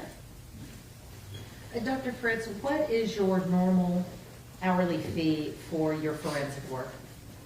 So it ranges depending on what I'm doing. If I'm traveling to come to a case or to go evaluate somebody, there's one rate. If I'm doing something high pressure, like sitting here talking to you, there's another rate. It averages out to $370 an hour. Approximately how many hours have you put into this case? So far, let's see, close to 100 hours. And how much have you been paid so far?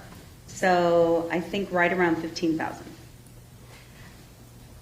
Do you know what your outstanding bill is as of today, April the 27th of 2026? Hopefully my assistant does, but I'm going to guess that it's somewhere around 15 to 20. 1,000? Yes, ma'am. And Dr. Fritz, did you prepare a report of your findings? I did. And did you provide the court a copy of your resume? Yes, ma'am. Your Honor, I believe we have already offered Defense Exhibits 75 and 76 for all purposes. It's 76 and 77, and I was close. they have been admitted. May I approach, Your Honor? Yes, ma'am.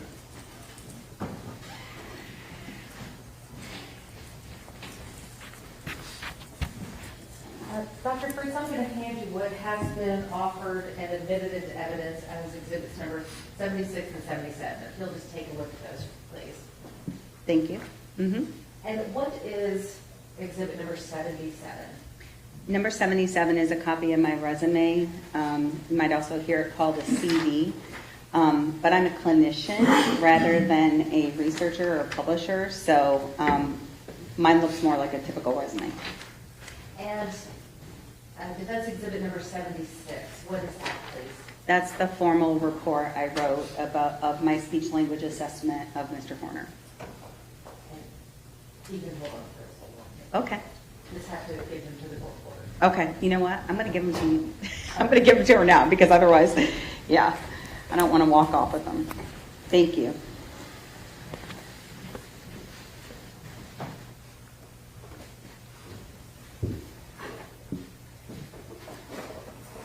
Dr. Fritz, you had talked about records that you had reviewed. Is there a comprehensive list of all the records that you've reviewed attached to the report that you provided? Yes, with some notable exceptions. So the last 2 pages of the report list all of the records that I reviewed prior to writing my report. But then, since I've submitted my report, I've received some other pieces of information, videos, and records to review that are not explicitly contained in the report. Did any of the new information that you received change any of your opinions that are contained in your report? Not significantly, no. And the list of records that you reviewed, or I should say in the records that you reviewed, can you give the jury just kind of an overview of what kinds of records you were looking at? Sure. So this is when I was looking at educational records, the medical records, the jail calls, interrogation videos, the body cameras from the police officers, I also looked at some depositions, so when individuals who know Mr. Horner well were deposed by the court, then I read those transcripts. I think that's generally the main ones. And Dr. Fritz, in this case, did you perform any testing on I Mr. did. Horner? And I want to go back, Ms. Anderson, for just a moment, because I was remiss in not mentioning the fact that I also reviewed some other experts' reports. So, I'm sorry, can you repeat your question? Yes, well, I'll just build on that. You said that you had reviewed the reports of other experts. The reports that you reviewed from the other experts, did those experts do any testing? Yes. Did their reports contain the results of the testing? Yes. Did you use the results of their testing in formulating your opinions today? No, not directly. The only exception to that would be reports relating to diagnoses of fetal alcohol syndrome and lead-based toxicity. And really, the only influence that has is to mention that several of the deficits that I noted in Mr. Horner's social communication can be caused by those conditions as well as by autism. Did you rely solely on the records to form your opinion? Solely on the records, the interview, my clinical observations, and the direct assessment. So let's talk about your clinical observations and the direct assessment. Were you able to meet with Tanner? Yes, ma'am. How many times did you meet with him? I met with him across 2 consecutive days while he was in the jail. About how long were your meetings with Tanner? I think we were 3 hours one day and 4 hours the next, or vice versa. During your meetings with Tanner, did you do any testing? I did. And can you give the jury just kind of a brief overview of the type of testing that you were giving? Sure. So I was looking at communication in particular. So I looked at assessments that are designed to determine his level of expressive and receptive language. Remember, I told you expressive is like how well you get a message across, and receptive is how well you understand. I looked at social communication, that functional language use. I also looked at vocabulary, both receptive, so how much he's understanding, and how much he's producing, which is expressive vocabulary. Did you interview anyone else as a part of your evaluation? Yes, ma'am. I interviewed Mr. Horner's grandmother. Is she what we might call a collateral witness? Yes, ma'am. How important is it when making these assessments that the evaluator reach out to collateral witnesses? I think it's critical, and this isn't an offense to Mr. Horner. It tends to be true of the population, that a lot of individuals on the spectrum are not great self-reporters. Sometimes that's just because we don't know what we don't know. And so level of self-awareness can affect accuracy in reporting, and so it's really helpful if you can have the opportunity to talk to collateral witnesses. What can the collateral witnesses provide to you that you can't get from reading a deposition or reading a medical record or Sure. education record? Yeah. So, the records give us the black and white, and a collateral witness can give you a little bit more of the gray areas. You can talk about how you really saw deficits affect the person day to day.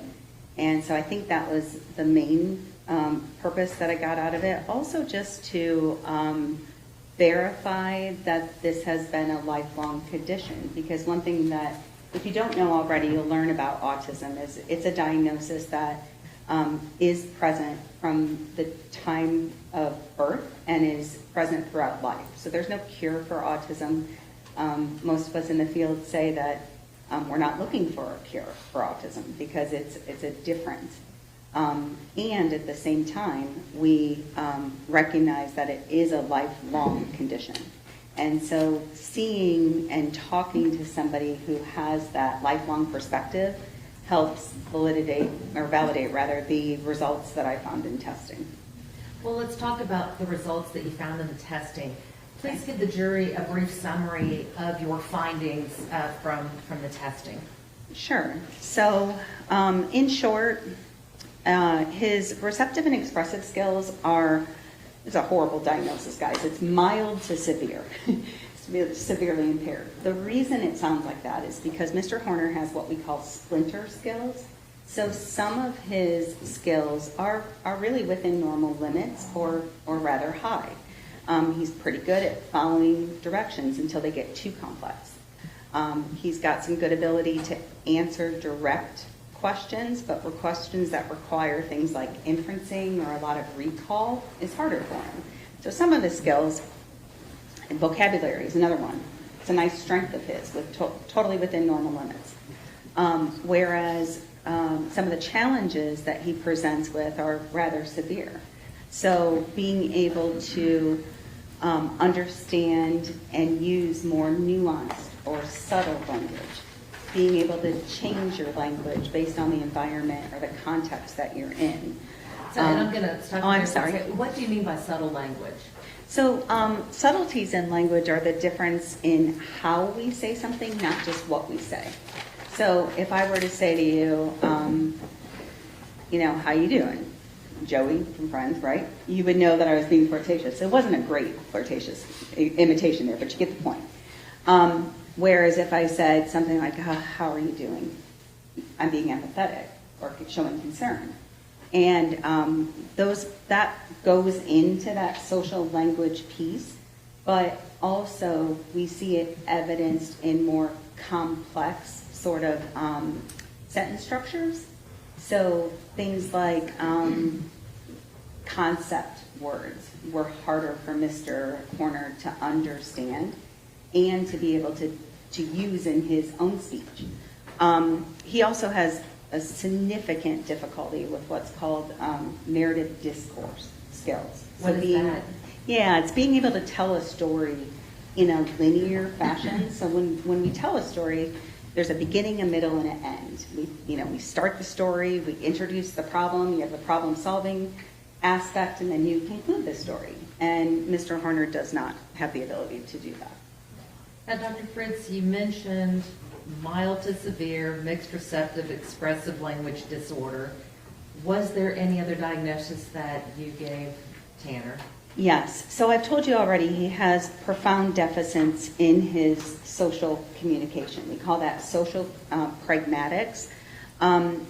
Because of the fact that I know that those deficits are secondary to a diagnosis of autism spectrum disorder, the diagnosis itself sounds pretty convoluted. So let me read it for you.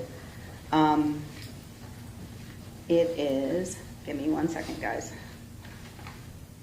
Symbolic dysfunction relating to pragmatic communication secondary to an organic disorder of autism spectrum disorder.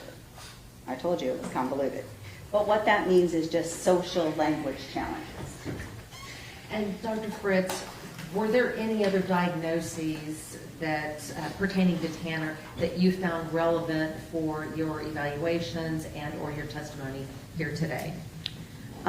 So there's kind of an informal diagnosis of something called alexithymia, which is difficulty with understanding your own internal state and being able to express emotions, understand the emotions of others appropriately. It's fairly common in autism. We see it in about 45 to 60% of autistics, whereas in the general population it's about 10%. And also, as I mentioned before, the lead toxicity and fetal alcohol syndrome diagnoses that I read about from other experts also are comorbid conditions that are relevant. I would also mention the mental health diagnoses that are really well documented for Mr. Horner, things like,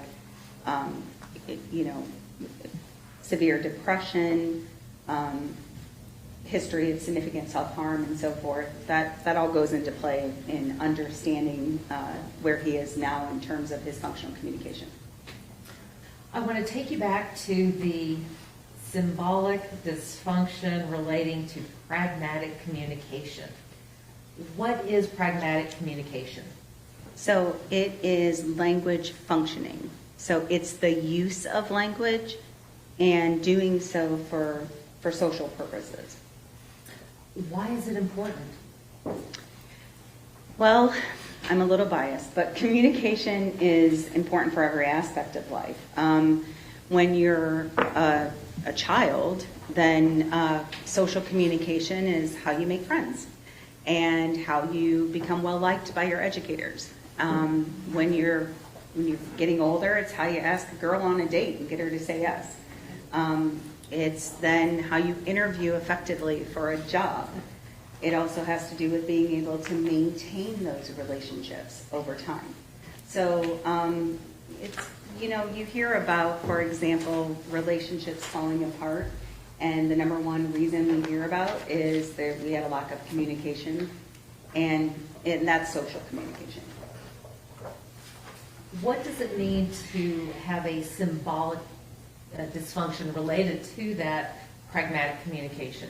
It's just the terminology I have to use because he has a primary diagnosis of autism, which autism itself is made by having, the diagnosis is made by having those challenges in social pragmatic skills and then having a set of restricted or repetitive patterns of behavior or interests. So I say it's like two sides of a coin, and social communication is one side of that coin. Well, how much of the criteria for diagnosis of autism is related to communication?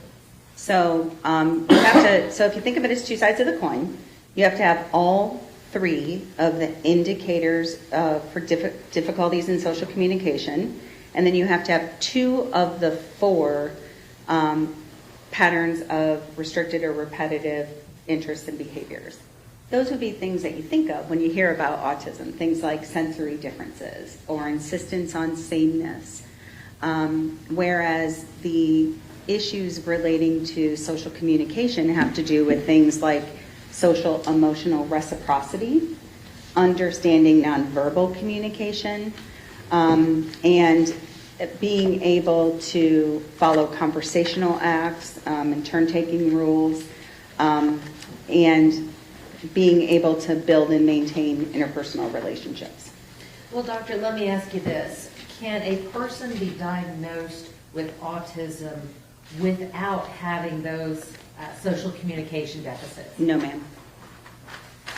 So what kind of social communication deficits or challenges do you typically see in your patients? So in my field, there's an adage that says if you've met one person with autism, you've met one person with autism. And so it can look different for different people. But we see commonalities, challenges with things like emotion regulation, being able to manage their reactions to problems. We see difficulties with conversational skills and routines, maybe interrupting a lot, or not knowing when it's their turn to participate, or difficulty sliding into a group conversation. See difficulties with things like making and maintaining friendships. I also see a lot of clients working on being able to send messages where the messages they send match their intentions, whether that's nonverbal or verbal. Did you see any of these social communication deficits in Tanner? Yes, I saw all of them in Mr. Horner. I want to go back to some of the testing that you did. Okay. Specifically talking about assessing pragmatic communication. Is there a particular test or set of tests that you give related to assessing the pragmatic communication? Sure. So because of Mr. Horner's age, it's not like I can give you a standardized score and say, here's how impaired his social pragmatics are, because we just don't have those assessments available for adults. But what I gave him was an instrument that is a video-based instrument. It provides normative information, so standardized information for somebody up until the age of 18. But it basically shows a little social scenario, and then you ask the client, did something go wrong here? And either something did or didn't go wrong, and the client then has to identify what went wrong and how it should be fixed. What did these tests show? Well, that one in particular is a direct assessment of his ability to read nonverbal communication, which is highly in deficit, to use certain what we call speech acts, which is ways that we use social language or language for different functions, like apologizing or complimenting, making requests, and he had deficits in all of those areas. I also gave him an assessment that is an interview-based assessment that's called the self-pragmatics profile, and that one allows me to look at conversational routines along with nonverbal communication skills and the ability to ask for and obtain information. Dr. Fritz, in looking at the sum total of all of the testing that you gave Mr. Horner related to pragmatic communication, how well did he perform? He specifically with regards to social pragmatic communication, he was one of the worst, if not the worst, evaluations I've ever given. Mr. Horner has significant difficulty with social appropriateness. So, inappropriate use of humor, very lax in his understanding and use of those speech acts. So, the inability to form an appropriate way of asking for something, we'll say, or requesting clarification, or offering an apology. So across the board, it's an area that definitely was a problem for him growing up, and it continues to be in deficit. Now, Dr. Fritz, we're talking about deficits. Did you also notice any strengths in his testing? Yeah, so Mr. Horner has some nice strengths in, you could think of it kind of as functional basic communication. So things like, during the evaluation, someone sneezed in another room and he yelled out, "Bless you," which appropriateness, we typically don't say bless you to somebody in a different room. And at the same time, he understands that that's a typical response when someone sneezes. So responding to greetings, for example, is easier for him than being the one to initiate them. He also did a nice job with, as I mentioned before, that sort of basic vocabulary and the basic understanding of what should be said to appear friendly or polite. So please and thank you kind of things. When we are talking about diagnoses and looking at test results, as an evaluator and as a clinician, do you focus on the strengths or the deficits, or are they treated the same? Diagnosis itself is more deficit driven, and that's something that's hard for me as a clinician, because I have to then turn around and explain that to my client. Here's all the things I are saying am wrong with you. But we always try to start with building on their strengths when we're working with someone therapeutically then. And Dr. Fritz, did you give a test related to paralinguistic signals? Yes. So that's a part of the CAP, and the CAPS assessment has a subtest that looks at tone of voice and facial expressions and other what we call extra linguistic cues like phrasing. And he did not correctly interpret any of those sort of hidden emotions in others, nor was he able to demonstrate when I would say to him something like, how would you say this?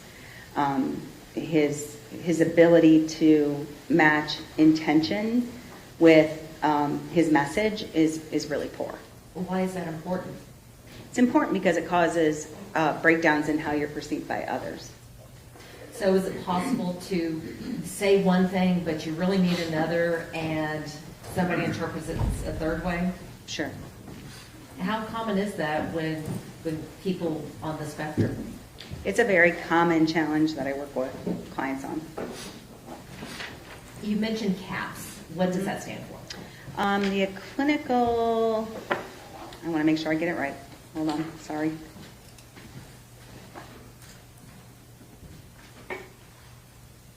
Clinical assessment of pragmatics. Okay. And these other tests are just subtests of that clinical assessment? Yes, that's correct. And Dr. Fritz, you also mentioned alexithymia. Am I Mhm. saying that right? It's alexithymia. Alexithymia earlier. Can you give us a little more explanation on what it is and how that plays into the CAPS evaluation?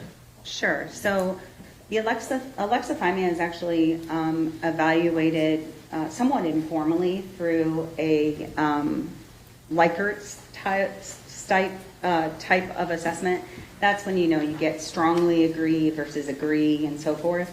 And his answers all indicated that he was sort of largely unaware of his own emotional experiences, and that can lead to strain then in interpersonal relationships.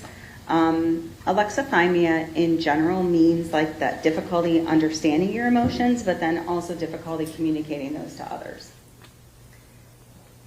I want to switch gears a little bit. I want to talk about autism. Okay. How much of your practice is devoted to patients with autism? Probably about 95%.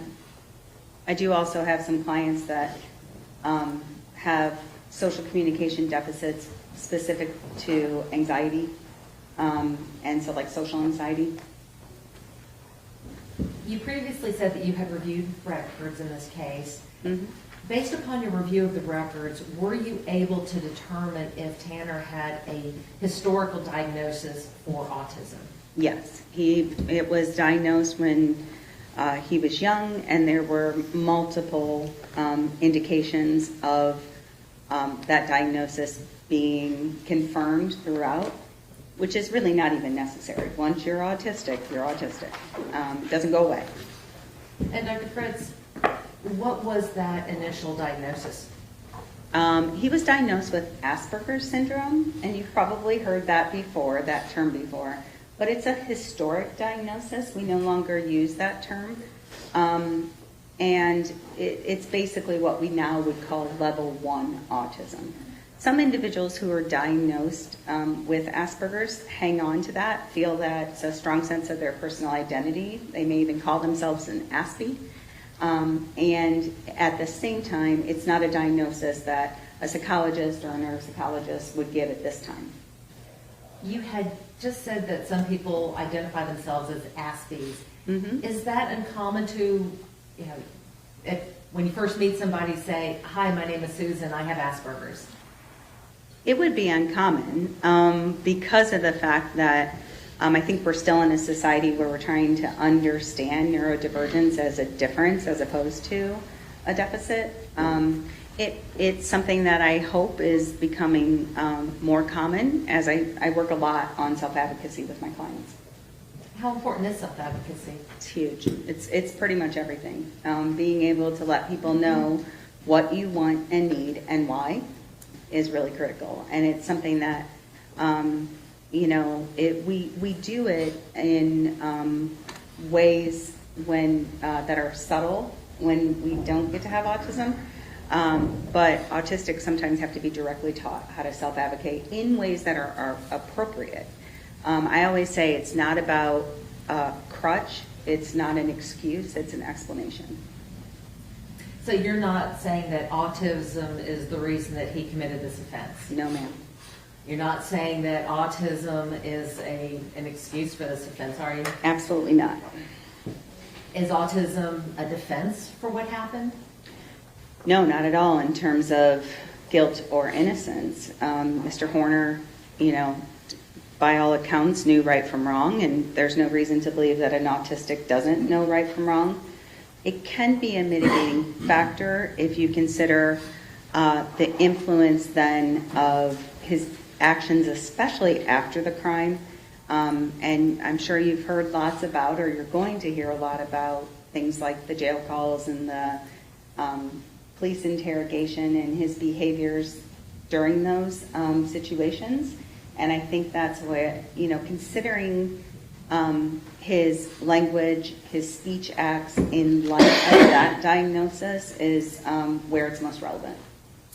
Dr. Fritz, we've talked about some of the medical records that you reviewed. Did you also have the opportunity to review his school records? I did.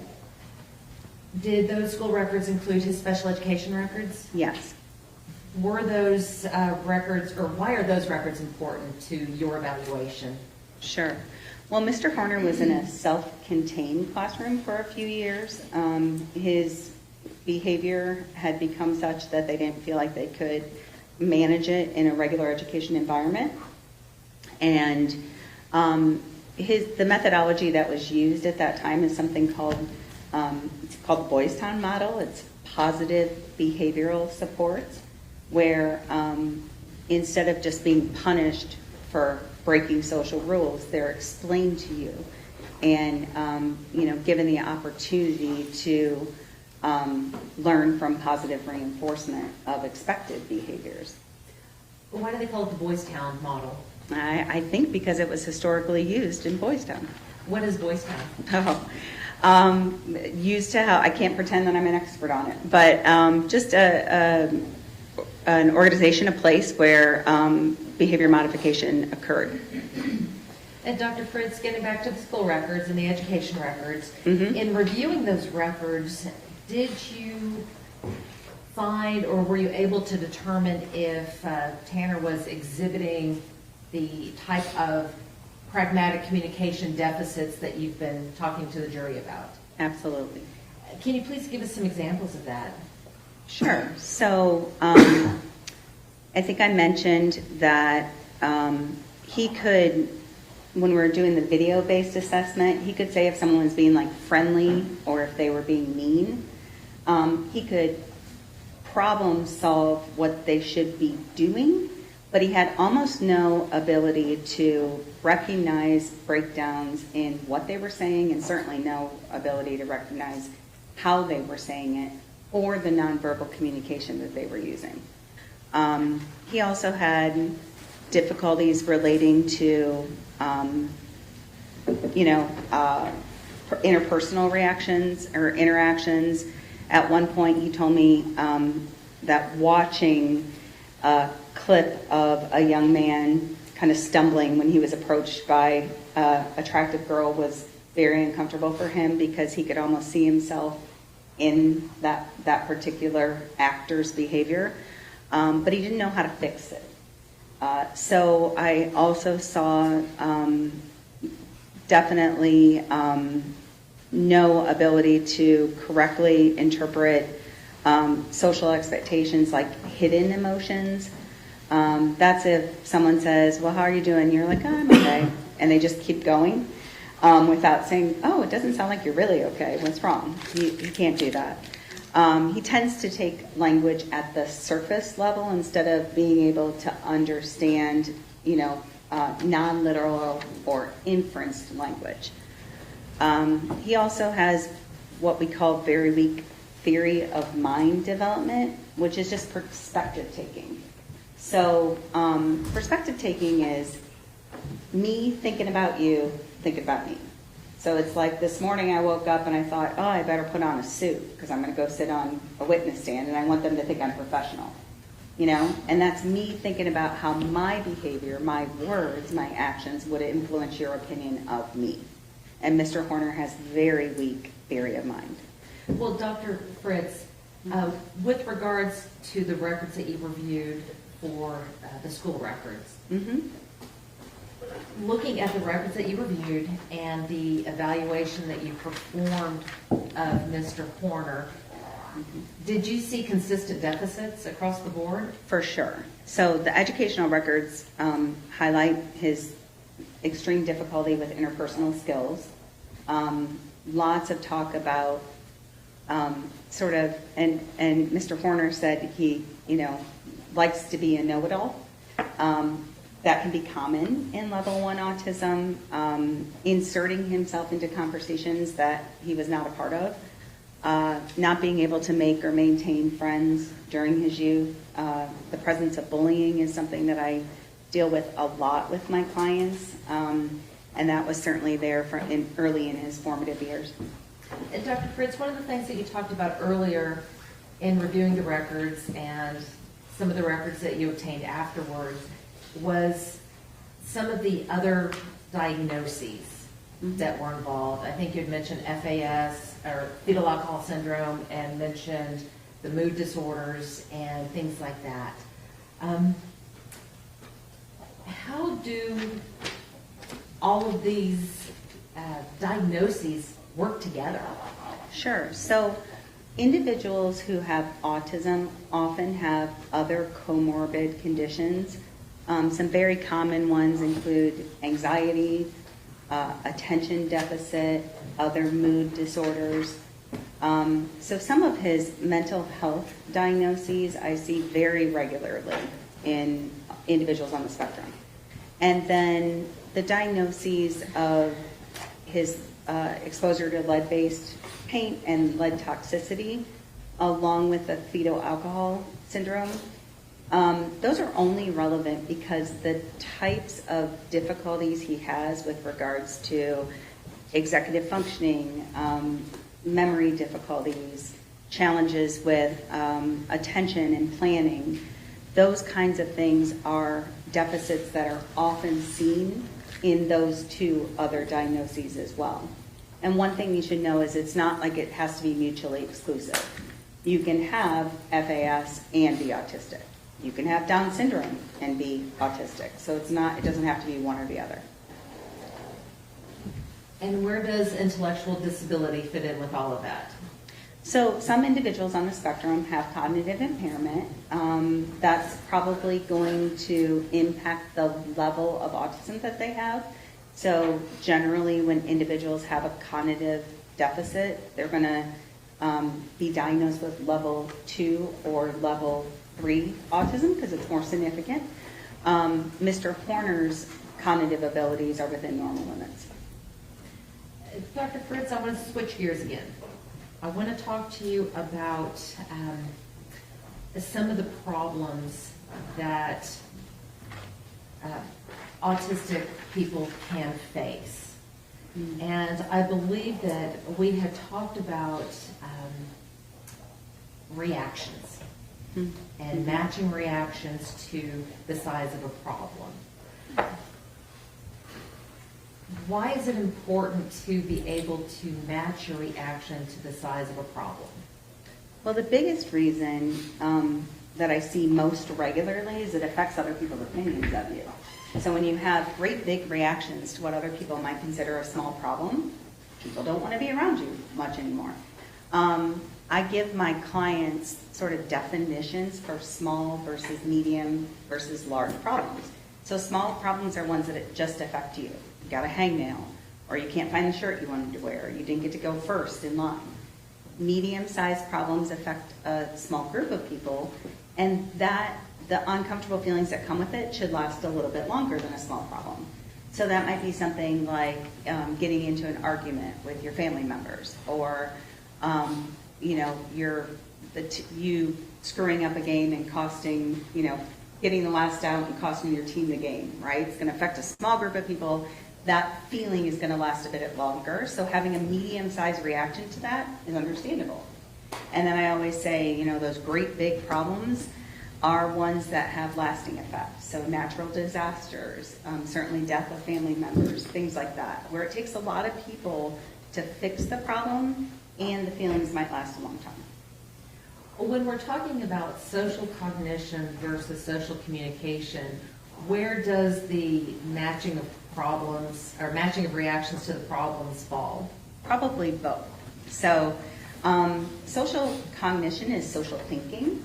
And when I'm explaining it to my clients, I explain that we have like kind of a downstairs brain and an upstairs brain.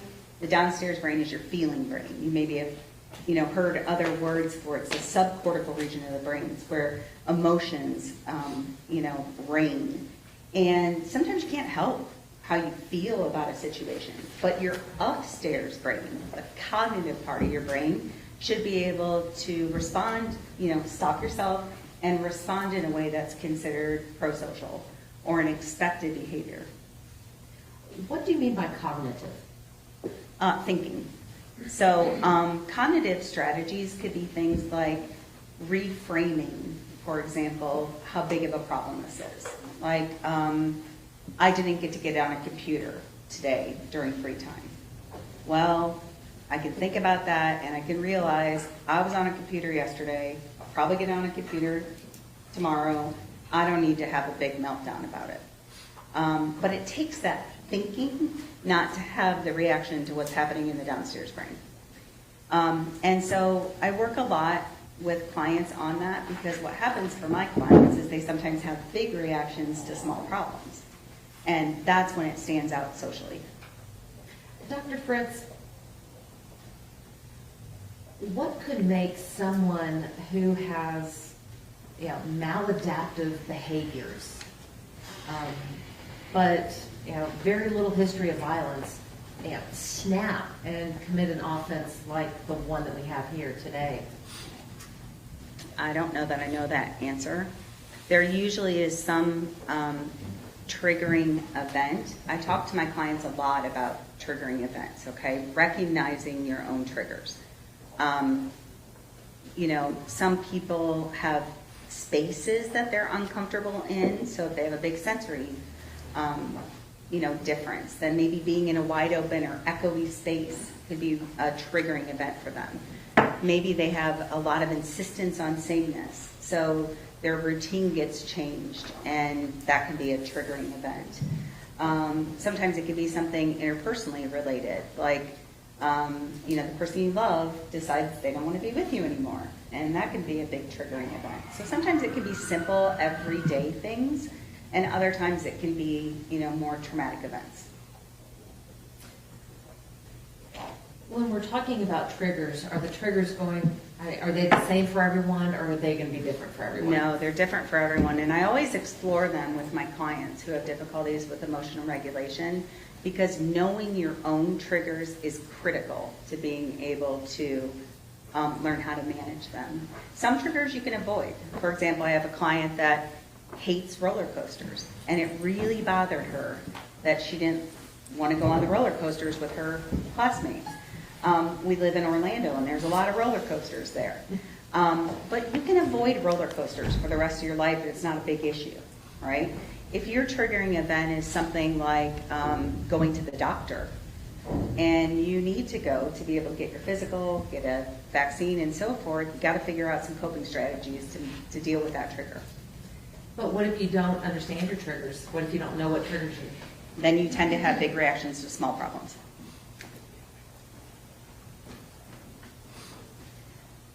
We talked a little bit about social cognition, and you did speak a little about the theory of mind.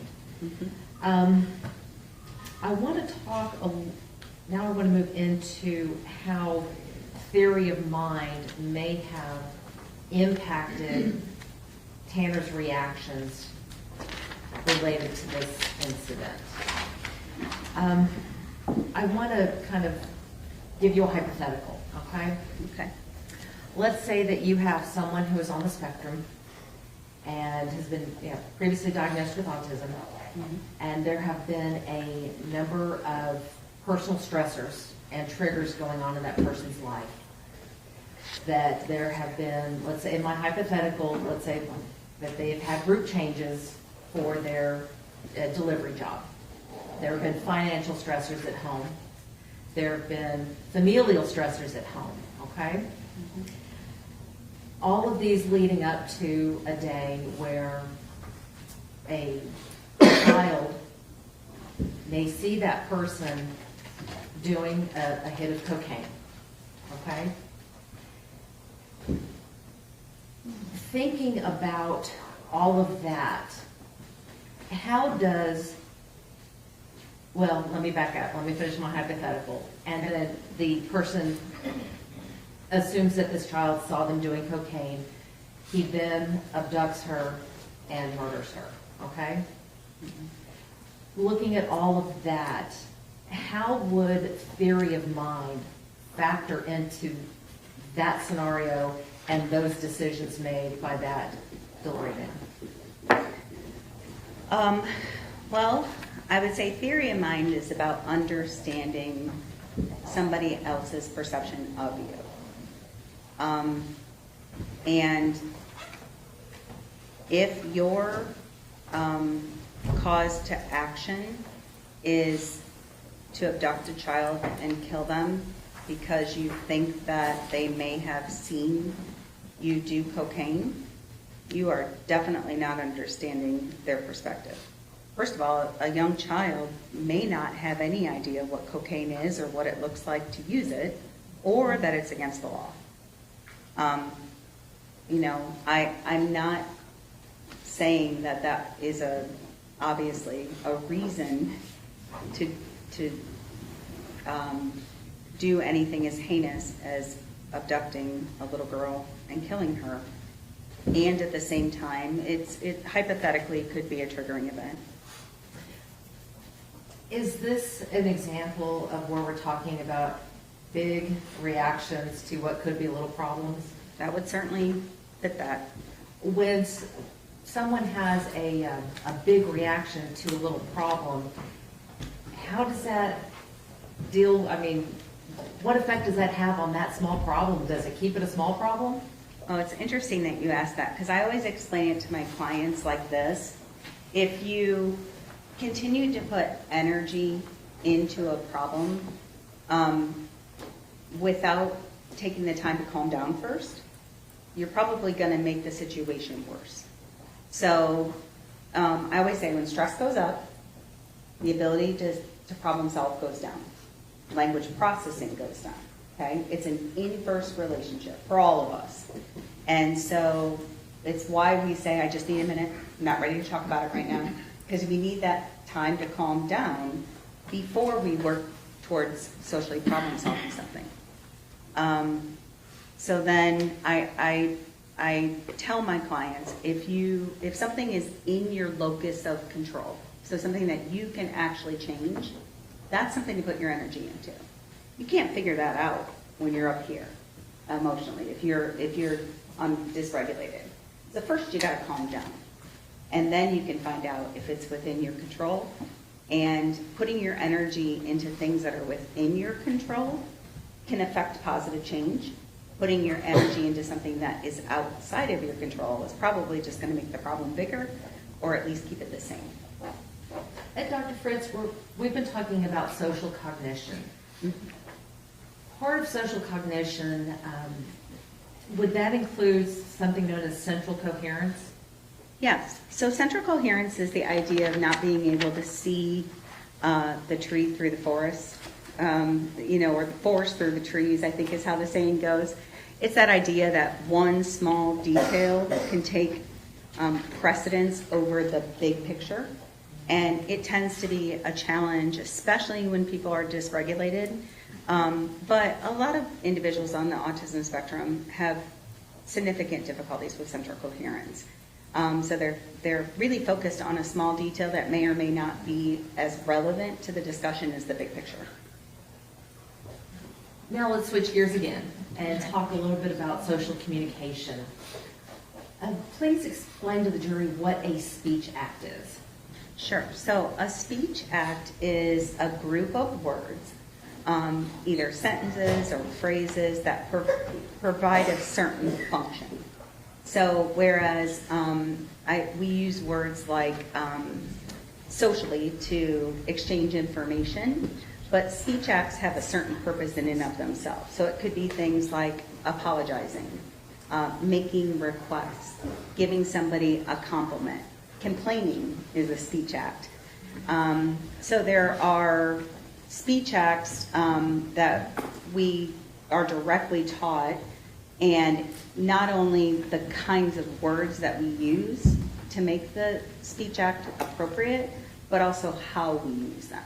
So if I say sorry because, my mom says I have to apologize, it's not the appropriate use of the apology speech act. The words are okay, but how it was said is not. Dr. Fritz, I want to turn your attention to the evidence in this case and the evidence that you reviewed. Did you have the opportunity to review all of the interrogation videos in this case? I believe so, yes. Did you also have copies of the transcripts of those interrogation videos? Yes, as far as I know, the ones that are listed in the report are the ones that I was able to observe. In these interrogation videos, did you notice any of the deficits that you have spoken about today?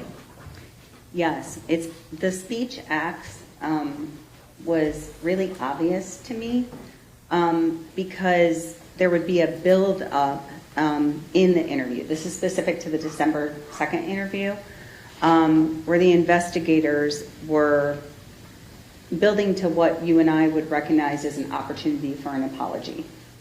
And I wrote in my notes, not sure he knows how to apologize. It's a speech act.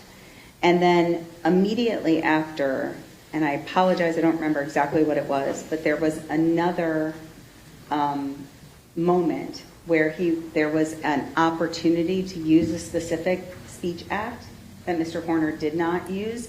And my notes say, give the caps, because that was the caps, CAPS. That is the evaluation that I gave, where it's not just about him thinking about his communication, it's him using it. So that's the one with the videos, and he would have to respond to whether something happened inappropriate and what should have happened instead.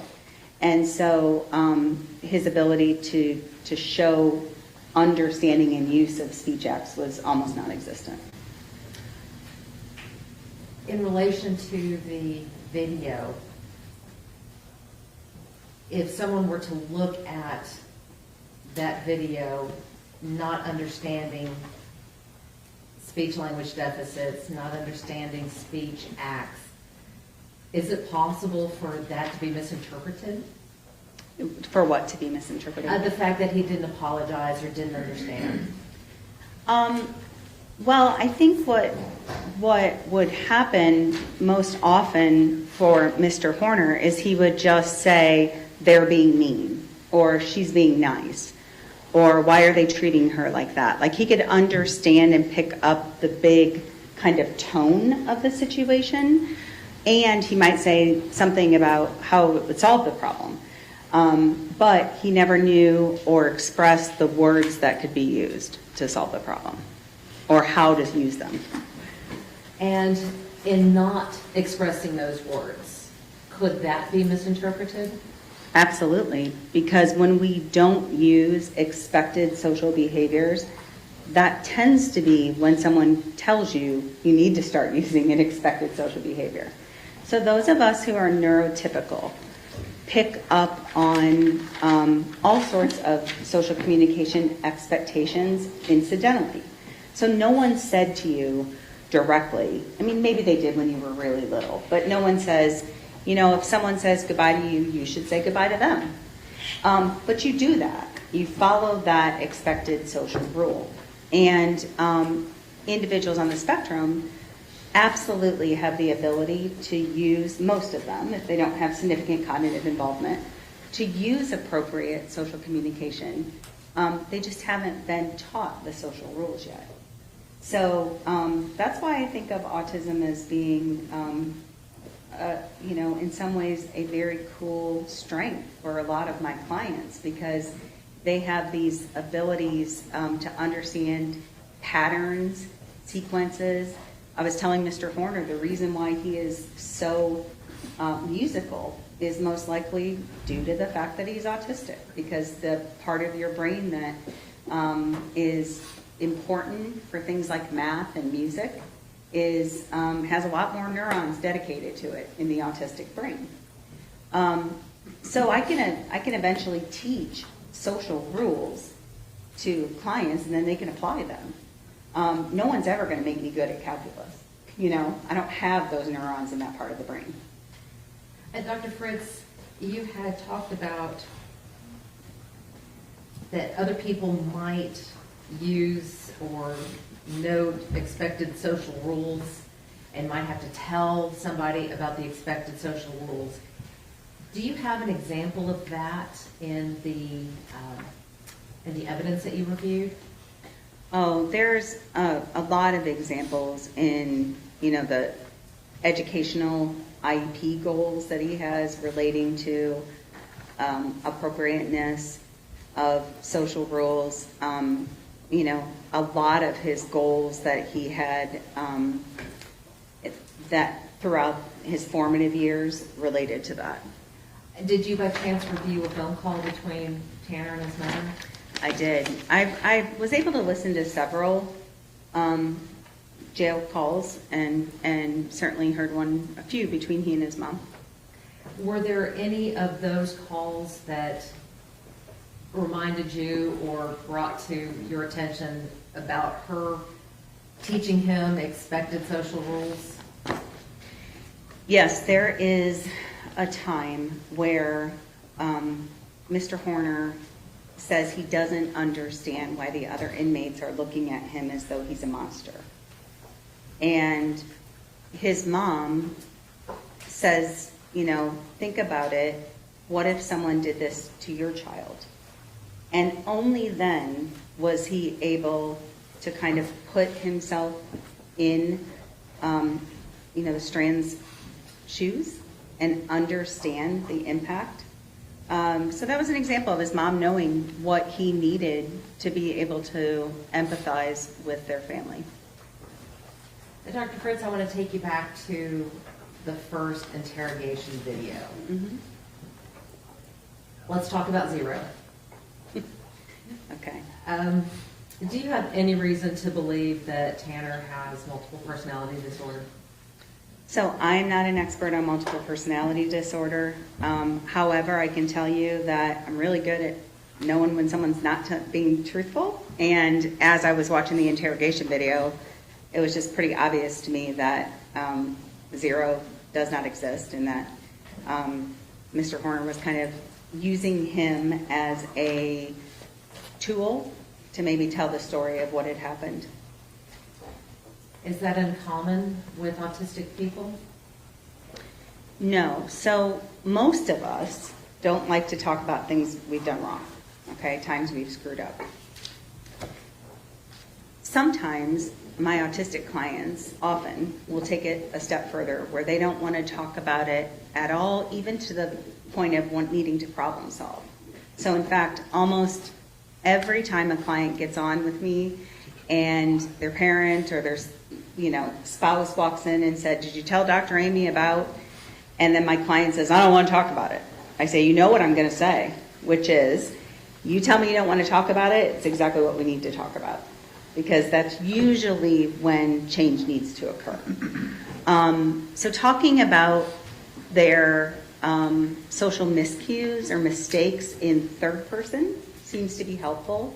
I even have several clients that talk about their brain as being separate from their self. So my brain told me to, or my brain thought, or my brain guided me to.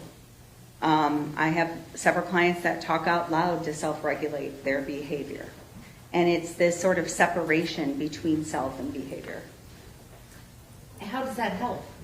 Being able to separate yourself from your behavior? Yeah, I think it has to do with the emotional intensity of the situation.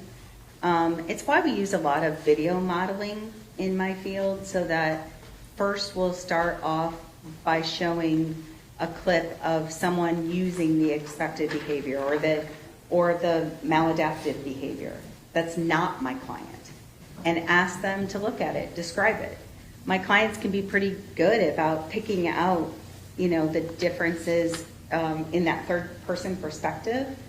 But then when you video model them and put a video of them, especially when it includes a misstep or a miscue, that becomes emotionally upsetting for a lot of clients. That's pretty typical.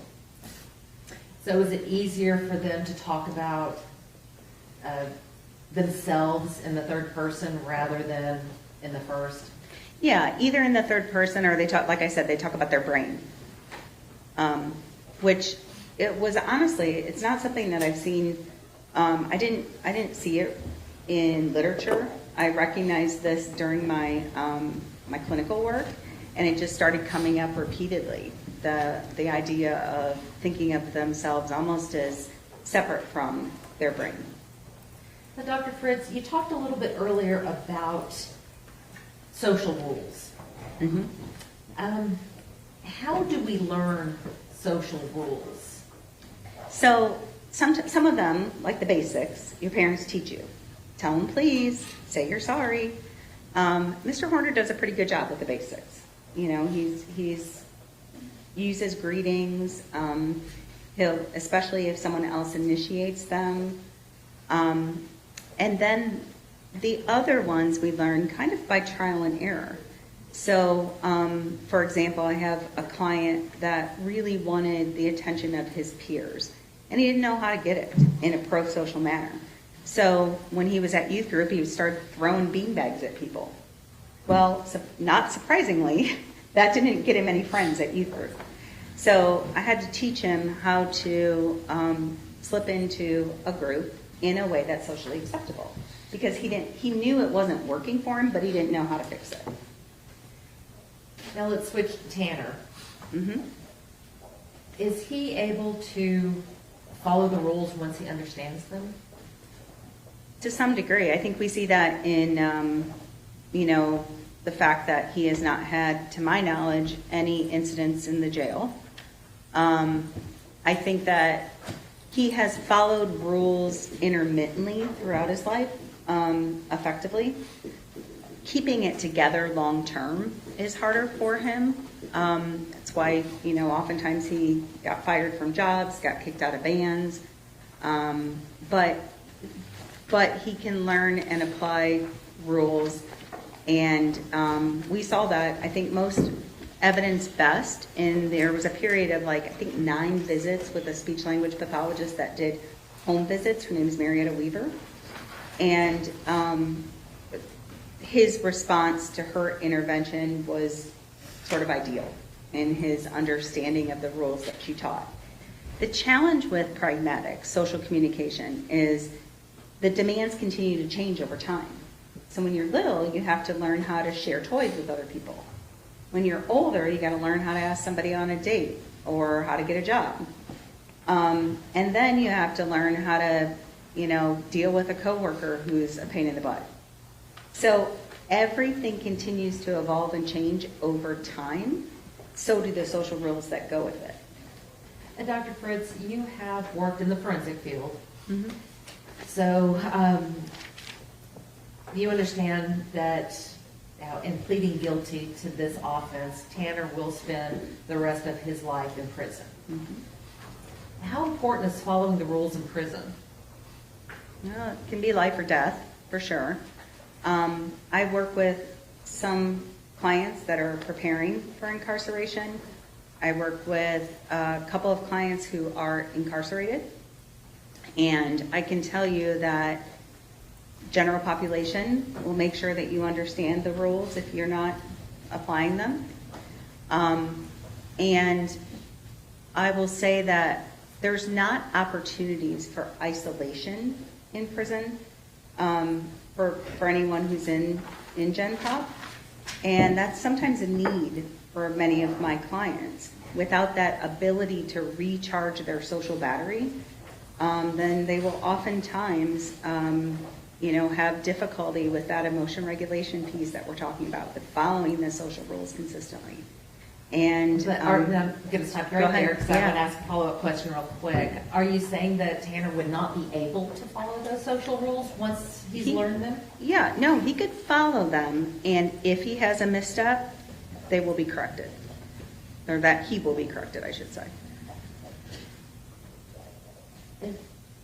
Dr. Fritz, the last area that I want to talk with you about is empathy. What is empathy?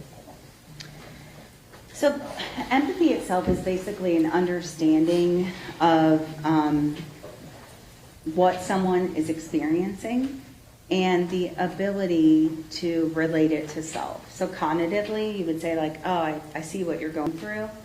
Or affectively, it would be something like, I feel you, I understand it, okay?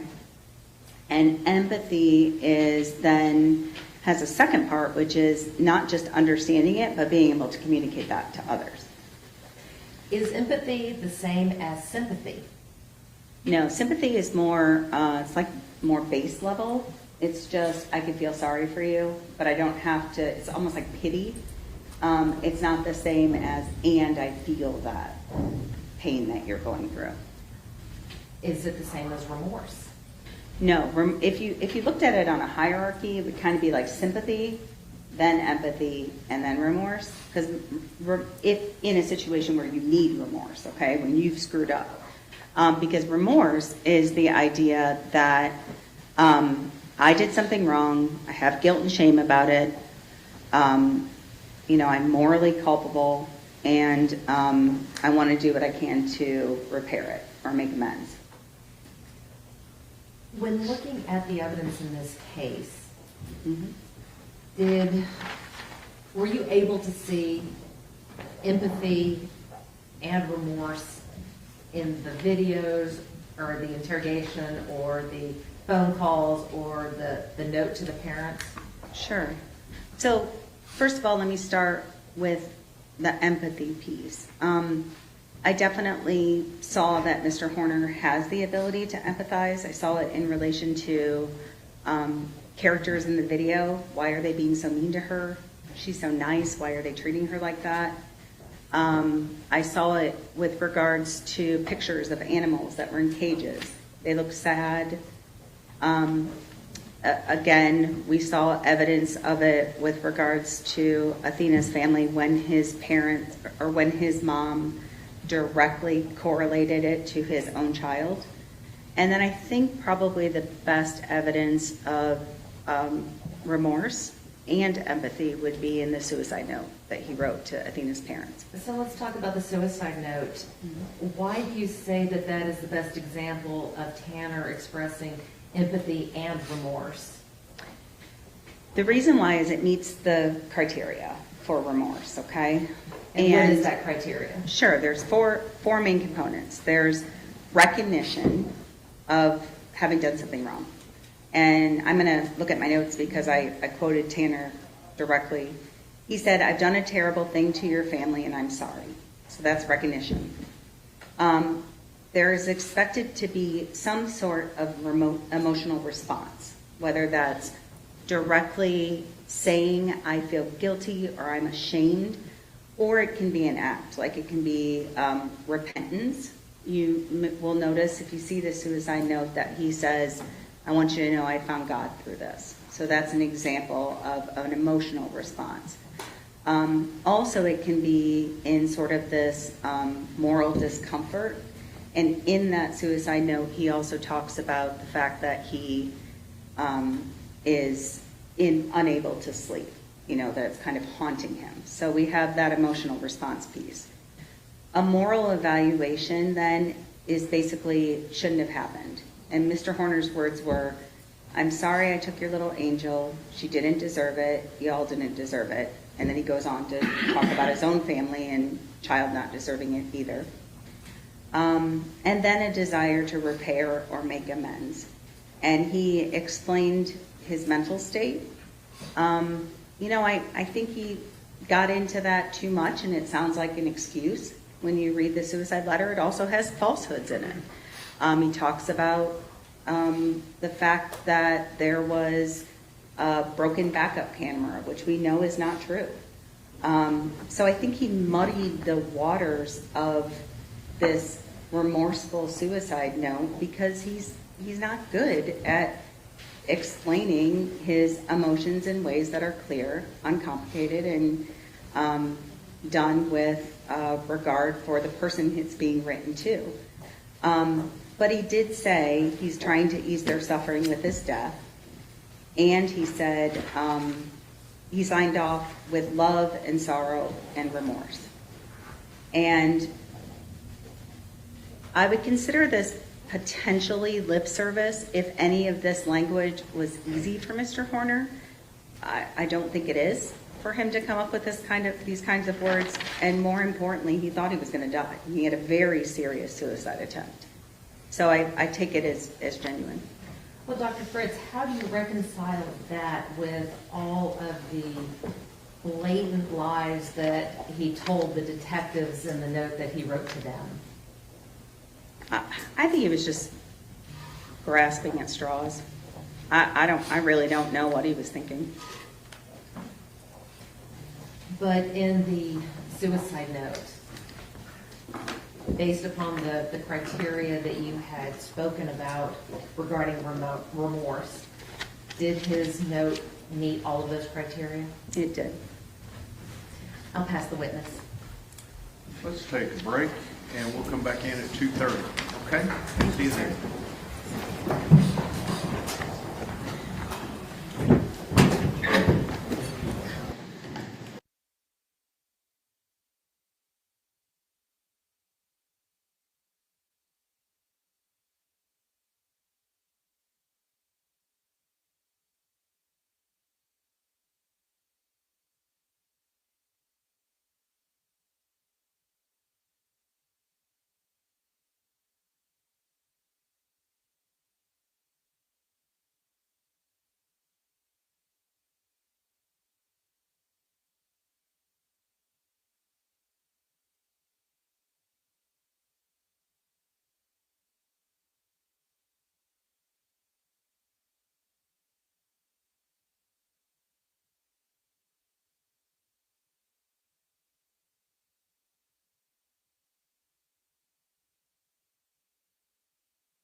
Cross-examination, Ms. Dewey. Thank you, Judge. Hi, Dr. Fritz. Hi. I realized I forgot to introduce myself to you earlier. I'm Michelle Duell. I'm an assistant district attorney. Hi. I believe earlier you talked a little bit about your practice and I guess your clinical work. So do you still actively work, do you call them clients or patients? Yes, clients. Clients? Yes, ma'am. So currently I see clients 3 days a week. And these are mostly, I think you said 95% your level 1 high functioning. Yes, probably Autism. 90%. Yes, ma'am. Okay. There, because I also have I have a couple clients with level 2 and a couple clients with just anxiety. And in these, I don't know if it's appropriate to, I hate calling them level 1s, but level 1 high functioning, autism spectrum disorder clients. I believe you said there can be in any career field. Yes, ma'am. And so they're actively in the workforces. Yes, some more successfully than others, but yes, people with autism are in every act of life and doing amazing things. So just because you have level 1 autism does not mean that you're going to commit a crime or that you can't be a functioning member of society. Would you agree with that? Absolutely, absolutely. Kind of talking a little bit about this case. You first met the defendant, I believe, in January of 2026. Is that correct? That sounds correct. Okay. That's a little bit more than 3 years, I believe, since this crime occurred November 30th of 2022. Is that right? Yes. Okay. And your opinions in this case, really, you looked at all the expert reports that you got from other doctors, and then it was all self-reported type things from the defendant, Tanner Horner. Is that? No. So I did direct assessment. So, and I did records review and social history. So, and collateral interview. So definitely not all from Mr. Horner. That's a small portion of it. Okay. And you talked about the test. So there's no standardized testing for somebody, I think you said over 22? That's correct. Okay. So you took what maybe would have been given and kind of adapted it? That's correct. Okay. So some of the assessment that I gave his grandmother, which is an interview-based assessment, can be used throughout adulthood. His receptive and expressive vocabulary ones provided normative data that's used throughout adulthood. But the CAPS, that's the one where it's the little videos,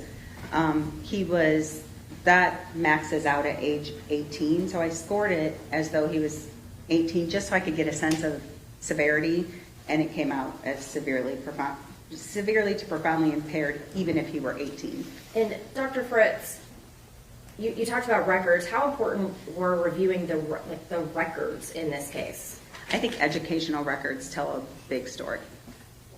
And you did not review all the records that could have been provided to you, did you? I don't know.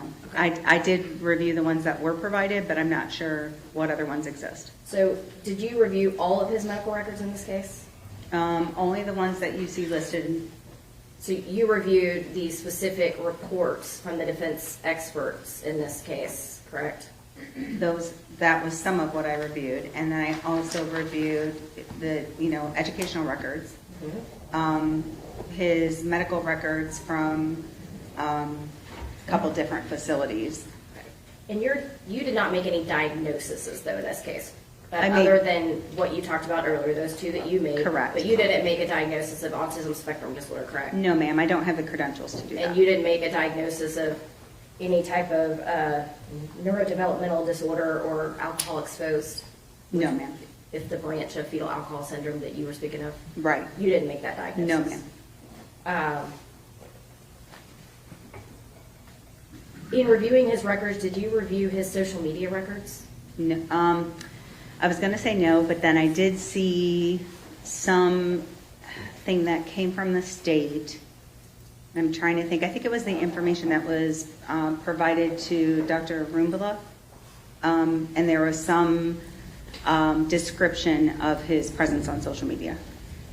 But you didn't review the entire Facebook or Instagram records that there are, correct? I don't know what the whole record is. I saw some, but I didn't see it. Okay. And you spoke about reviewing the, I think you called it the abduction video. Mm-hmm. That was obviously from the FedEx truck, correct? Mm-hmm. How much of the FedEx truck videos did you review? Do you know how many hours that was? I saw, there was a PowerPoint that was sent to Dr. Roombala that kind of had an integrated video clip with a little description. I reviewed that, and I reviewed the audio recording. Again, if I knew, it wasn't hours. So if I told you that there was 30 to 40 hours of FedEx Did not see that. camera video, you did not see all that? That's correct. Did you see any of the video that was prior to the abduction? I saw a video of Mr. Horner that day doing other deliveries. That full 8 hours of his day? Yeah, so I saw like where the video would be stopped and it would say like stop number 1, and then it would show a short snippet of him. Okay, so But you did not watch the actual video? no, ma'am. Okay. And did you watch any of the FedEx video that showed what the defendant did after the crime? I saw body cam video and I saw interrogation, but in FedEx video, no. So if all of those recordings would have shown essentially the defendant interacting with different people, whether it be, people he's dropping off packages to, neighbors, people coming up to his window, just general conversations prior to the crime, would that have been helpful to you to see how his language skills were working? So I did see some of that. So in the clips that you mentioned, like there's a dog that's comes, and so he has to slam the door, and he has a short greeting or exchange with somebody. So there's a few examples like that, just little short snippets of communication. But is there more? Yeah, there's 40 hours. Yeah, of no. video. Yes, it would have been helpful to see more. Okay.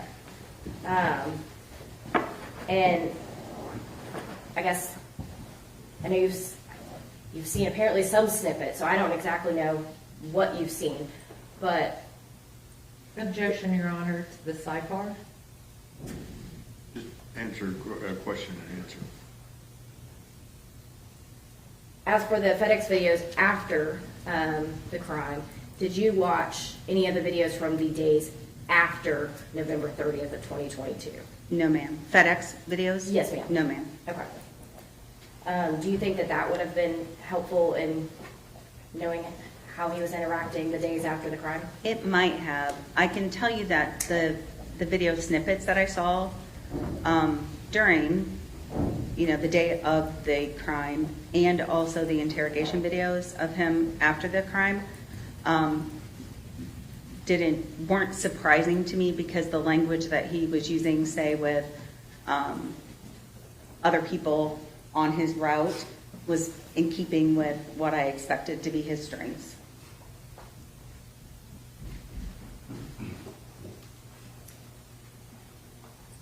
Do you know how many experts Tanner Horner had seen before you? Objection, Your Honor, relevance. Overruled. No, I don't. And did you contact, in part of your review, any of the school providers that actually worked with Tanner Horner No, ma'am. when he was young? No, I did not. Do you believe that they would have given him some of these exams? Given him some of the, what do The you test, mean? the test that you have spoken about, you said that they are only good until they're 22 years old. Oh, correct? yes. So that's interesting.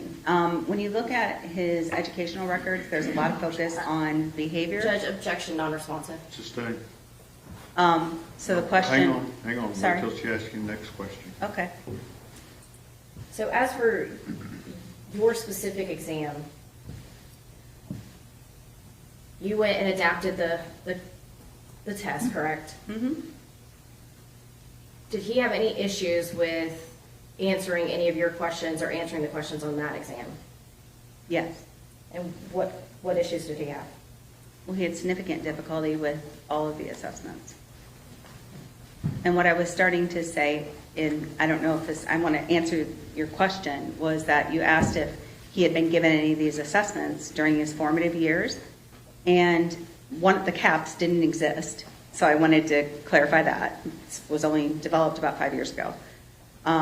And also in the educational records, there is a significant focus on behavior, and I think that maybe took precedence.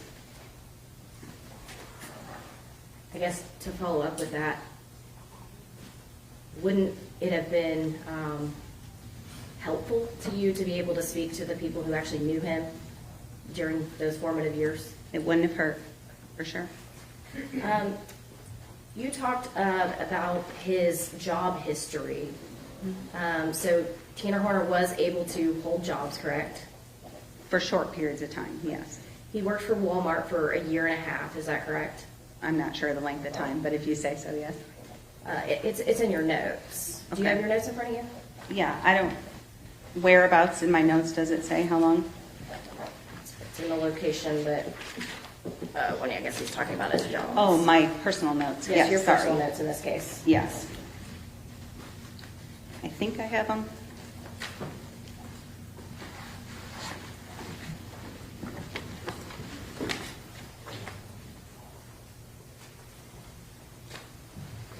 And I apologize that you had to try to read my writing. It's okay, and your notes aren't numbered, but, so and I can tell you they're one, two, I think the 5th page. Okay, so, oh, yes, and he was fired when he had an altercation with a customer. Yes. Mhm. And so did he get in a fight with the customer, or? I don't remember the specifics on it. I apologize. So he worked for a year and a half, but then he got fired for altercation with a customer. Mhm. Okay. And he also had a job at Albertsons. Mhm. I believe there, Tanner Horner stated he was on K2 and he got in a fight with his cock-blocking roommate. Yep. And so we, I guess, lost that job. Yeah, so I think he had a roommate that I sort of feel like it was in the parking lot, but again, I'm just kind of guessing to fill in the gaps. Would you agree? I mean, you have a variety of jobs listed, but his autism didn't mean that he couldn't hold a job. Would you agree with that? I believe autistic people can hold jobs. I think Mr. Horner has a really strong history of losing jobs because of his emotion dysregulation. And didn't he say that he quit nearly half of his jobs due to, quote, a lack of work ethic on his part? Yes, which can also go hand in hand with the diagnosis. Sometimes we see reduced motivation. So yeah, work ethic problems, interpersonal problems, those seem to be the two biggest reasons he lost jobs, along with transportation issues at times. As far as, your diagnosis in this case, you said it was like mild to severe impairment, but you did find that from some areas he did have strengths, correct? Mm-hmm. And one of the areas that he had strengths is he could make and respond to greetings appropriately, correct? Mm-hmm. So yes. Yes. Sorry, the court reporter is kind of making you Yes, say of yes. course, ma'am. sorry. And he can understand clearly stated rules, correct? Yes. And he can apologize appropriately, correct? I don't know that I have I'm trying to think if I have strong evidence. The only evidence I see of a real apology would have been, that I can think of, is in the suicide letter. Okay. I think in that context he did, but I'm not sure that I've heard evidence of apologies in general. And then I'm going to refer you to page 16 of your report. Thank you.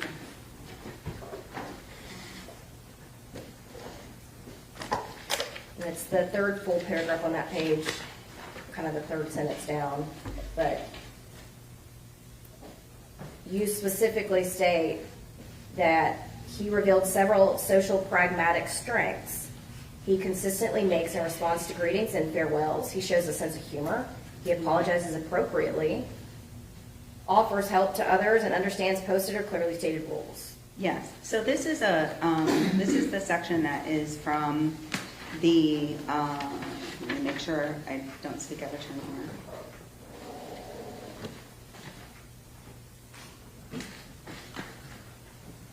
This is in your analysis of results, is that correct? Right, so I think that relates, and I want to double check because I don't want to say anything wrong, because I think that relates to his self-report of being able to apologize, and your question was regarding whether I saw it. So let me look and see if how he rated himself there.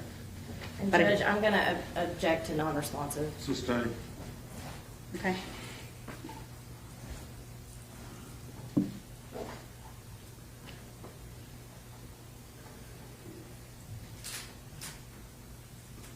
You stated that during his evaluation, he demonstrated a good sense of humor, correct? Yeah. And within that sense of humor, while you guys were doing your evaluation, he actually made a joke about an otter. Is that correct? That's right. And what you were telling him was that there was an otter with law enforcement that was used to actually locate missing children Specifically missing children in water. in Yep. water. And his response was to essentially make a joke saying, you know, and he used, I guess, a wordplay, and instead of otter, he said odder. with That's right. The D's, is that correct? That's correct. I mean, that's a decent, I mean, one that shows his humor, but that's also a decent level of wordplay and linguistics, you agree, right? Yes, he has a really good sense of puns. His use of sarcasm is also very good. His ability to accept it from others is much more difficult. You talked about, you know, a little bit about his interrogations in law enforcement, correct? And in your view, you saw some evidence of some of these language issues. One of the things that you said in your report was that the defendant's extreme social pragmatic deficits, his emotional dysregulation, his inability to express congruent messages that match intent certainly impacted his communication with law enforcement. And you talked about that a little bit earlier. You also stated that these types of language challenges are often seen in individuals with autism spectrum disorder and can impact the effectiveness of Tanner Horner's oral explanations and storytelling. Is that correct? And that's from your report? Yes, ma'am. He was able to actively lie to the FBI and give them a full story about a green van. Do you recall that? I did not see, as far as I know, I saw him with the Texas Ranger. I'm not sure that I saw an interrogation with the FBI. So you didn't see any of the video with him speaking to the FBI then? I don't believe so, no. Okay. In part of the interrogations with the Texas Ranger, would you agree that he was able to clearly communicate his version of the story at that time, that he was backing into her and all the other details? I mean, he was very detailed. Would you agree with that? He absolutely gave details that were completely false. And there were several times that the investigator said, and I need to get you back to the big picture on the December 2nd interview, because he would kind of go down those tangents. That's because they were still trying to locate Athena Strand, correct? As far as I know, yes. Was he able to clearly give his version of placing the body in the bamboo? And he actually gave clear and precise turn-by-turn directions to investigators to get them to that bamboo forest. As far as I know, I didn't see, was that on the body cam video? Yes. Okay, then yes, I'm And assuming. did you see the video where he ultimately led them to the recovery of Athena Strand's body? I did. Okay. In that one, again, now granted, he came into zero, but then he still was able to give very clear turn-by-turn directions. He was able to very clearly tell him exactly where they put Athena Strand. Right, so you have two things at play there. Was that a yes or a no? What was your He- question? He was able to concisely and very clearly give turn-by-turn directions and explanation of where Athena Strand's body was found in Bobo's Crossing. Yes. Correct.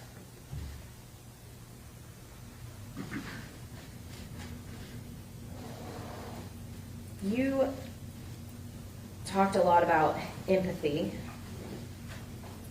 and I kind of want to talk to you a little bit about that. You reviewed all the letters that he wrote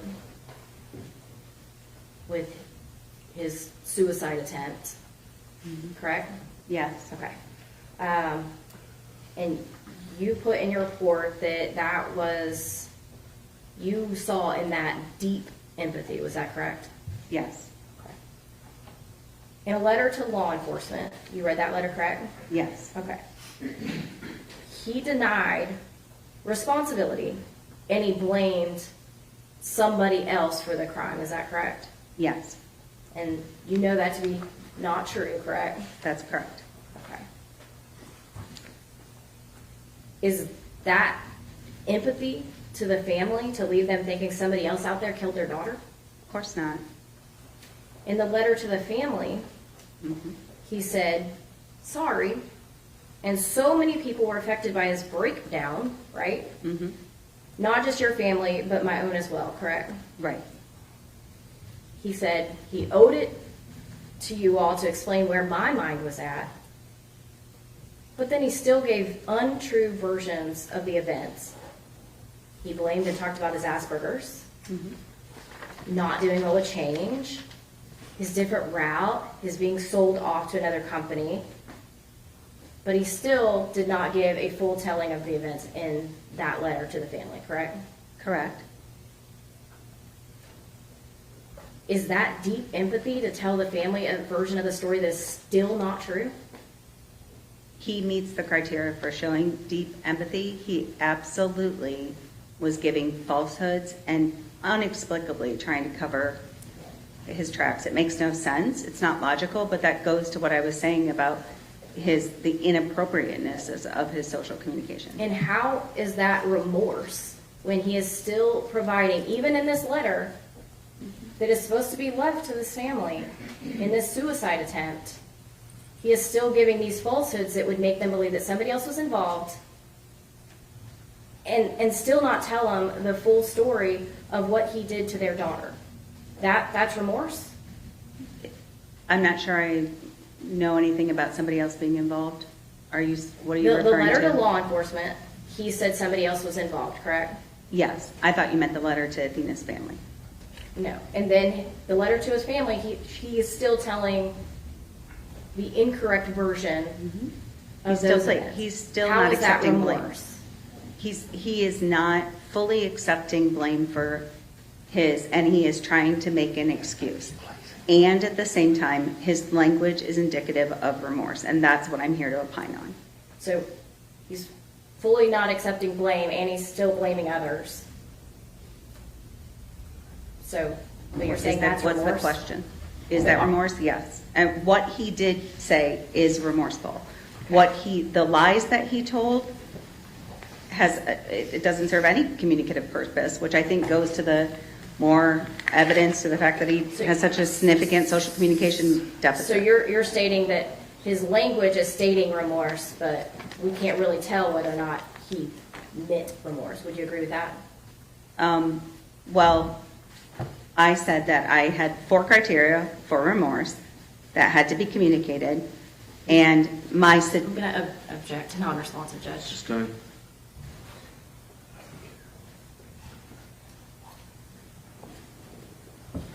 What did Tanner Horner tell you about the crime? completely lied to me. What did he tell you? Told me there was no backup camera, and he hit Athena, and freaked out because he didn't know how to handle it, and freaked out because he didn't know how to handle it.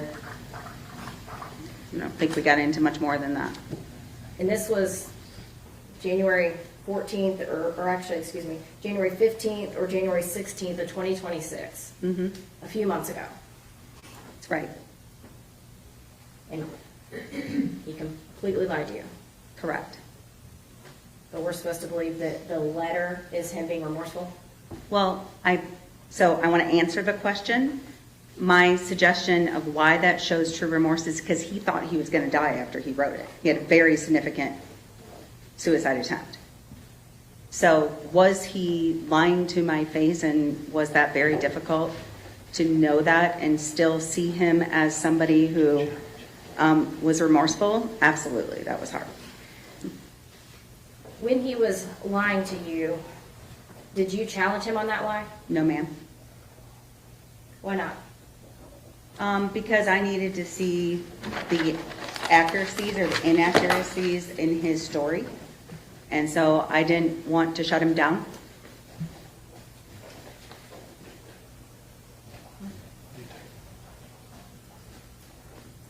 So what did he tell you about the sexual assault of Athena Strand?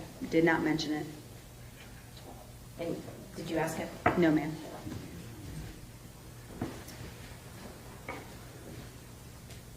Did you watch the full abduction video that showed the kidnapping, sexual assault, and murder of Athena Strand? I watched whatever I told you I watched. I don't know that it was the full video. It's whatever was provided in that package to Dr. Roombala, and then was provided as state evidence through the defense to me. So are you saying you just watched a PowerPoint, you didn't actually watch the actual video? I was not given the actual video. On that PowerPoint, you, I guess, got some clips, though, from Yes, that, ma'am. but not the entire video? Mm-hmm. Okay. When did you receive that? About 3 days ago.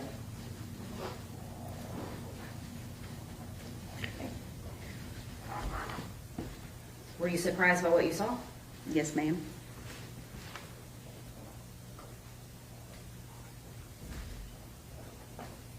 What were you surprised by? I was most surprised by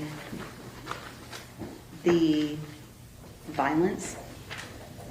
I think the violence of it was really incongruent with the gentleman that I met, with the reports that I read hours about. It was shocking. It was horrific. It's awful, and I'm so sorry.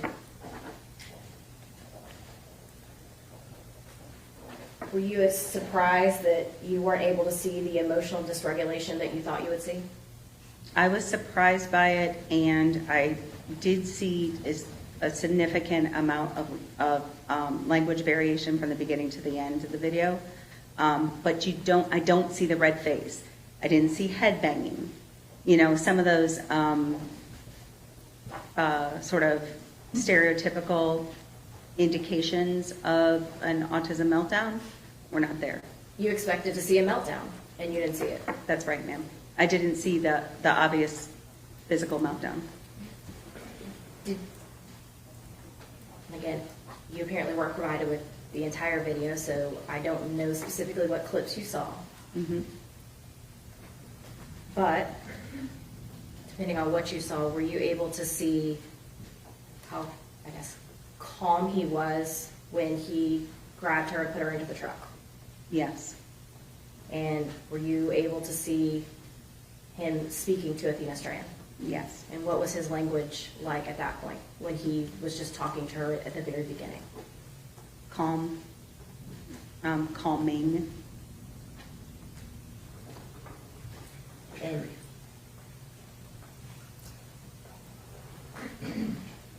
did you hear Tanner Horner say, "Don't scream or I'll hurt you"? Yes, multiple times.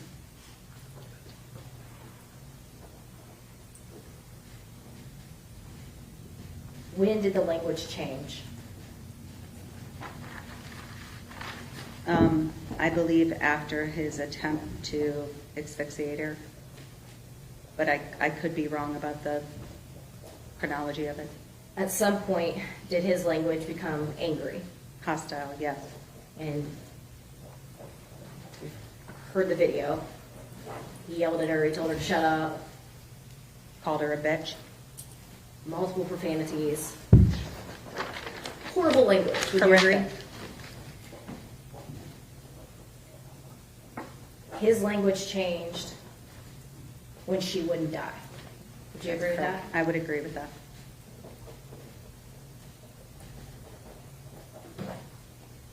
He had no empathy that day, did he?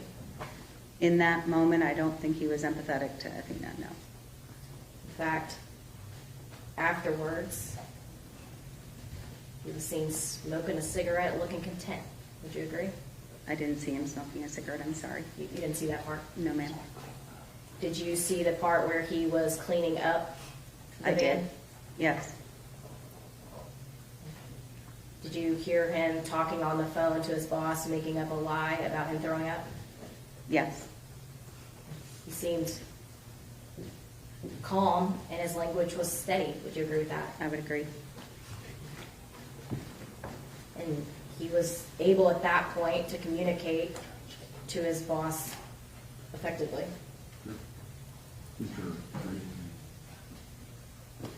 All right, 10 minutes, we'll call you right back in.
Thank you, Judge.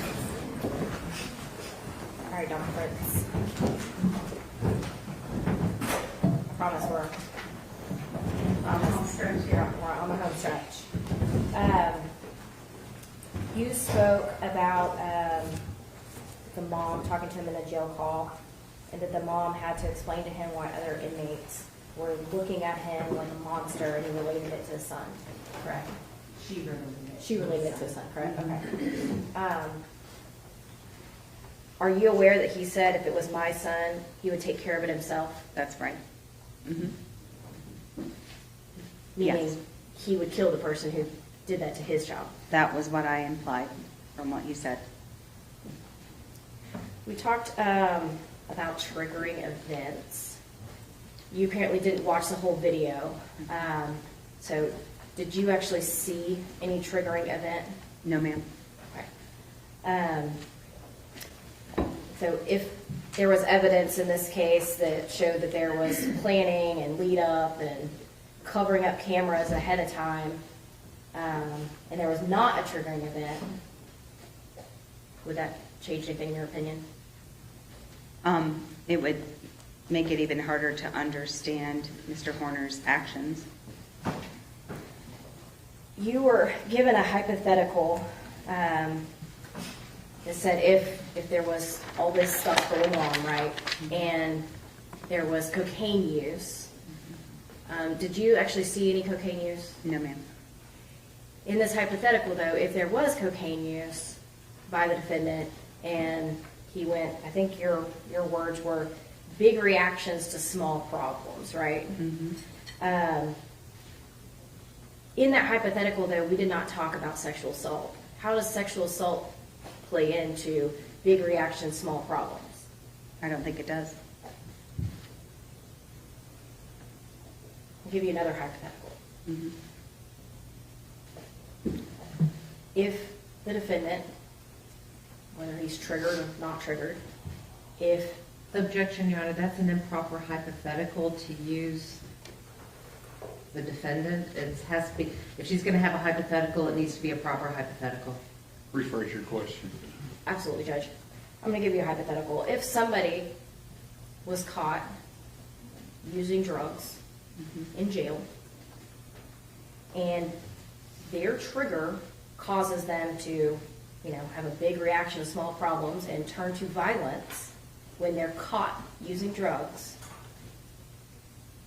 and they go to attack an inmate or a guard, that'd be a problem, right? I agree that would be a problem. And that would make that person dangerous, correct? If they had a reaction like that and if they had access to use drugs and then have that reaction, yes.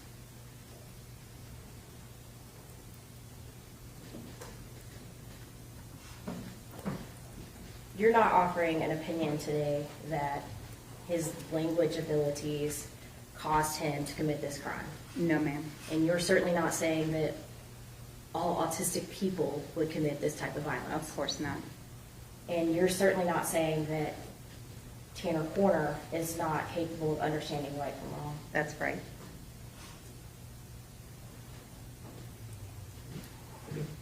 Pass witness, Judge. Redirect. Yes, Dr. Fritz. Let's talk about the records that you were provided. Okay. You had mentioned that you had been provided the same records that had been provided to a Dr. Arambula. Do you know who Dr. Arambula is? No. Were you given a report from Dr. Arambula? Hold on just a moment. Yes, I was. With regards to the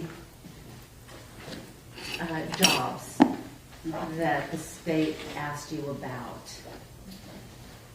what significance were the incidents that led to Tanner's either resigning or firing or leaving that job? Lots of difficulty with what we call adulting. Transportation issues, significant interpersonal conflicts, difficulty understanding the importance of being a contributing member to society and continuing to have a work ethic, even when you don't want to. Those things are challenges that Mr. Horner consistently displays. Is that something that you see in your patients? Very often, yes. When you are talking about your patients and talking about Mr. Horner, how does the fact that he has these comorbidities come into play? I mean, how does that affect the deficits that he has? Well, mental health issues can definitely exacerbate the challenges that we see from being neurodiverse. And I think those are extreme in Mr. Horner's case, along with his social history. The state talked to you about the strengths that were noted in your report. When you are looking at a patient or a client, do you focus on the strengths or do you focus on the deficits? The deficits. Why do you focus on the deficits? Because the DSM, it's called the Diagnostic Statistical Manual. It's what we use to give a diagnosis. For that, it's deficit driven. So you have to be able to look and see those. Unlike, like if they could do a blood test to see if you're diabetic, autism is a clinical diagnosis. So it's based on having those deficits. With regards to the deficits, how severe were the deficits that you saw in Tanner?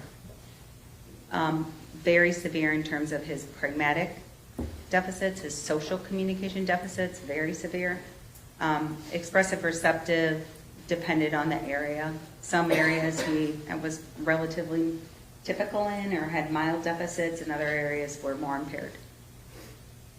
Dr. Fritz, is there a difference between being able to give information versus being able to effectively communicate? That's a great question. Yes. So information exchange is one portion of communication, and the giving and receiving of information is one part of it, but communication involves all those other subtle nuances that I've been talking to you about, like facial expressions and other forms of nonverbal communication to make sure that your intentions and your messages match. So the fact that Tanner could give information, does that necessarily mean that he didn't have the deficits that you had talked about earlier? No, and in fact, I think when he gave information in the interrogation video, for example, he was giving information, but the detective had to continually bring him back to point because he was missing the big picture. In the giving and receiving of directions, that's one subset of information exchange, and some individuals have a strength in that area. Mr. Horner also told me he has a strength in the giving and receiving of details relating to time. And the reason he has that, as far as I understand, is because of the fact that time is so hard for him. So he likes to know exact information there. Those things are under the same subcategory of pragmatics. So those you can have relative strengths within a given aspect of communication and still have overlying deficits. Is it possible for one to commit a horrific crime and still have deficits? Absolutely. And again, you're not here to excuse what happened or to justify what happened? No. Not here to say that that his autism caused any of this? Absolutely not. Dr. Fritz, the last thing I want to talk to you about is what, one of the things that the state brought up regarding these suicide letters. How many letters did you review related to his suicide attempt? I think maybe 4. I know I remember reading one to the detectives.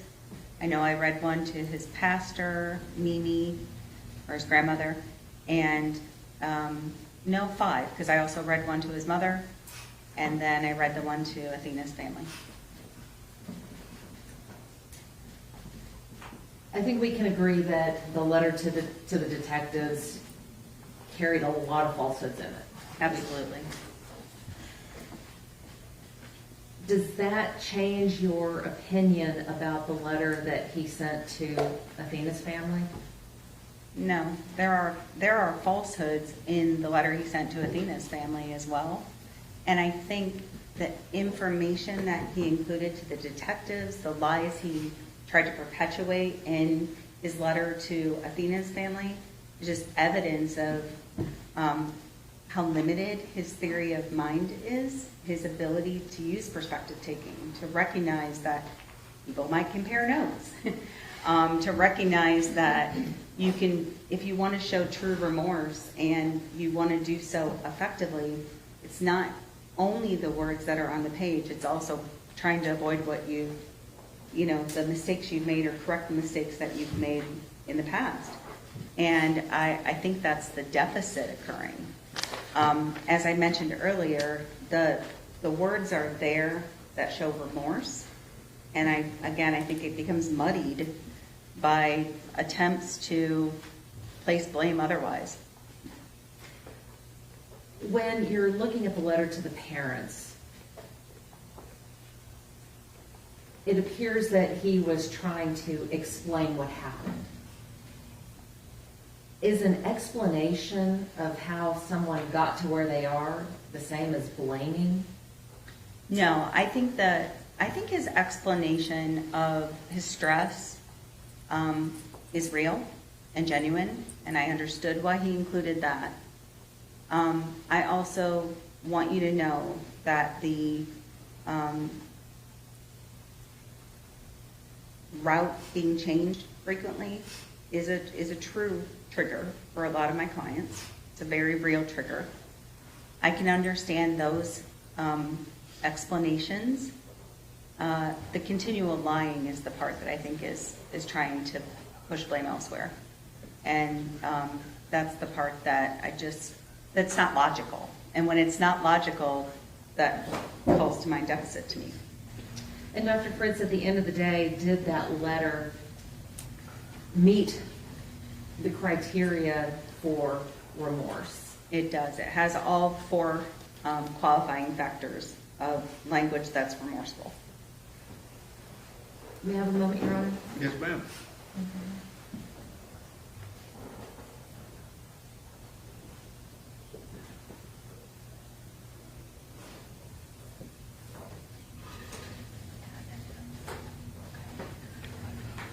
Nothing further, Your Honor. Ms. Dool. Very, very briefly, Judge. Yes, ma'am.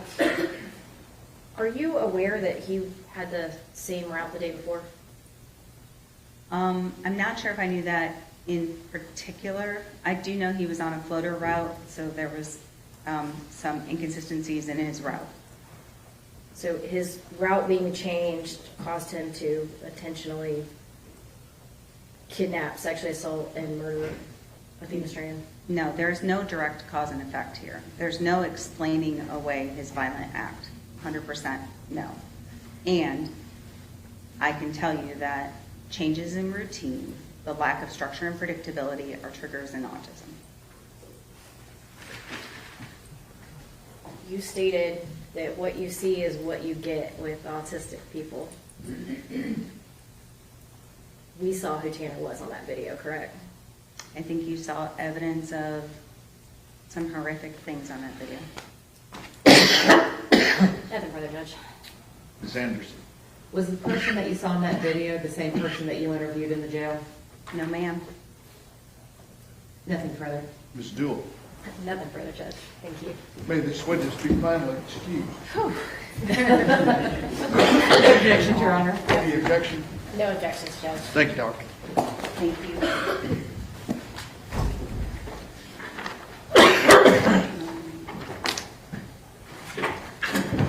Before I choke to death, I'm going to send y'all home for the rest of the day, okay? Be back at 9 o'clock. You know, we'll see you then, okay?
That's all I have.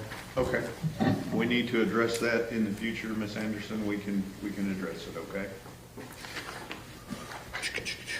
That's all I have, Judge. I don't even know what it is, but you said the magic numbers, so No, I'm just making sure I haven't had a chance to file it or anything else. I understand. But- Okay, thank you. All righty. Thank you, Judge.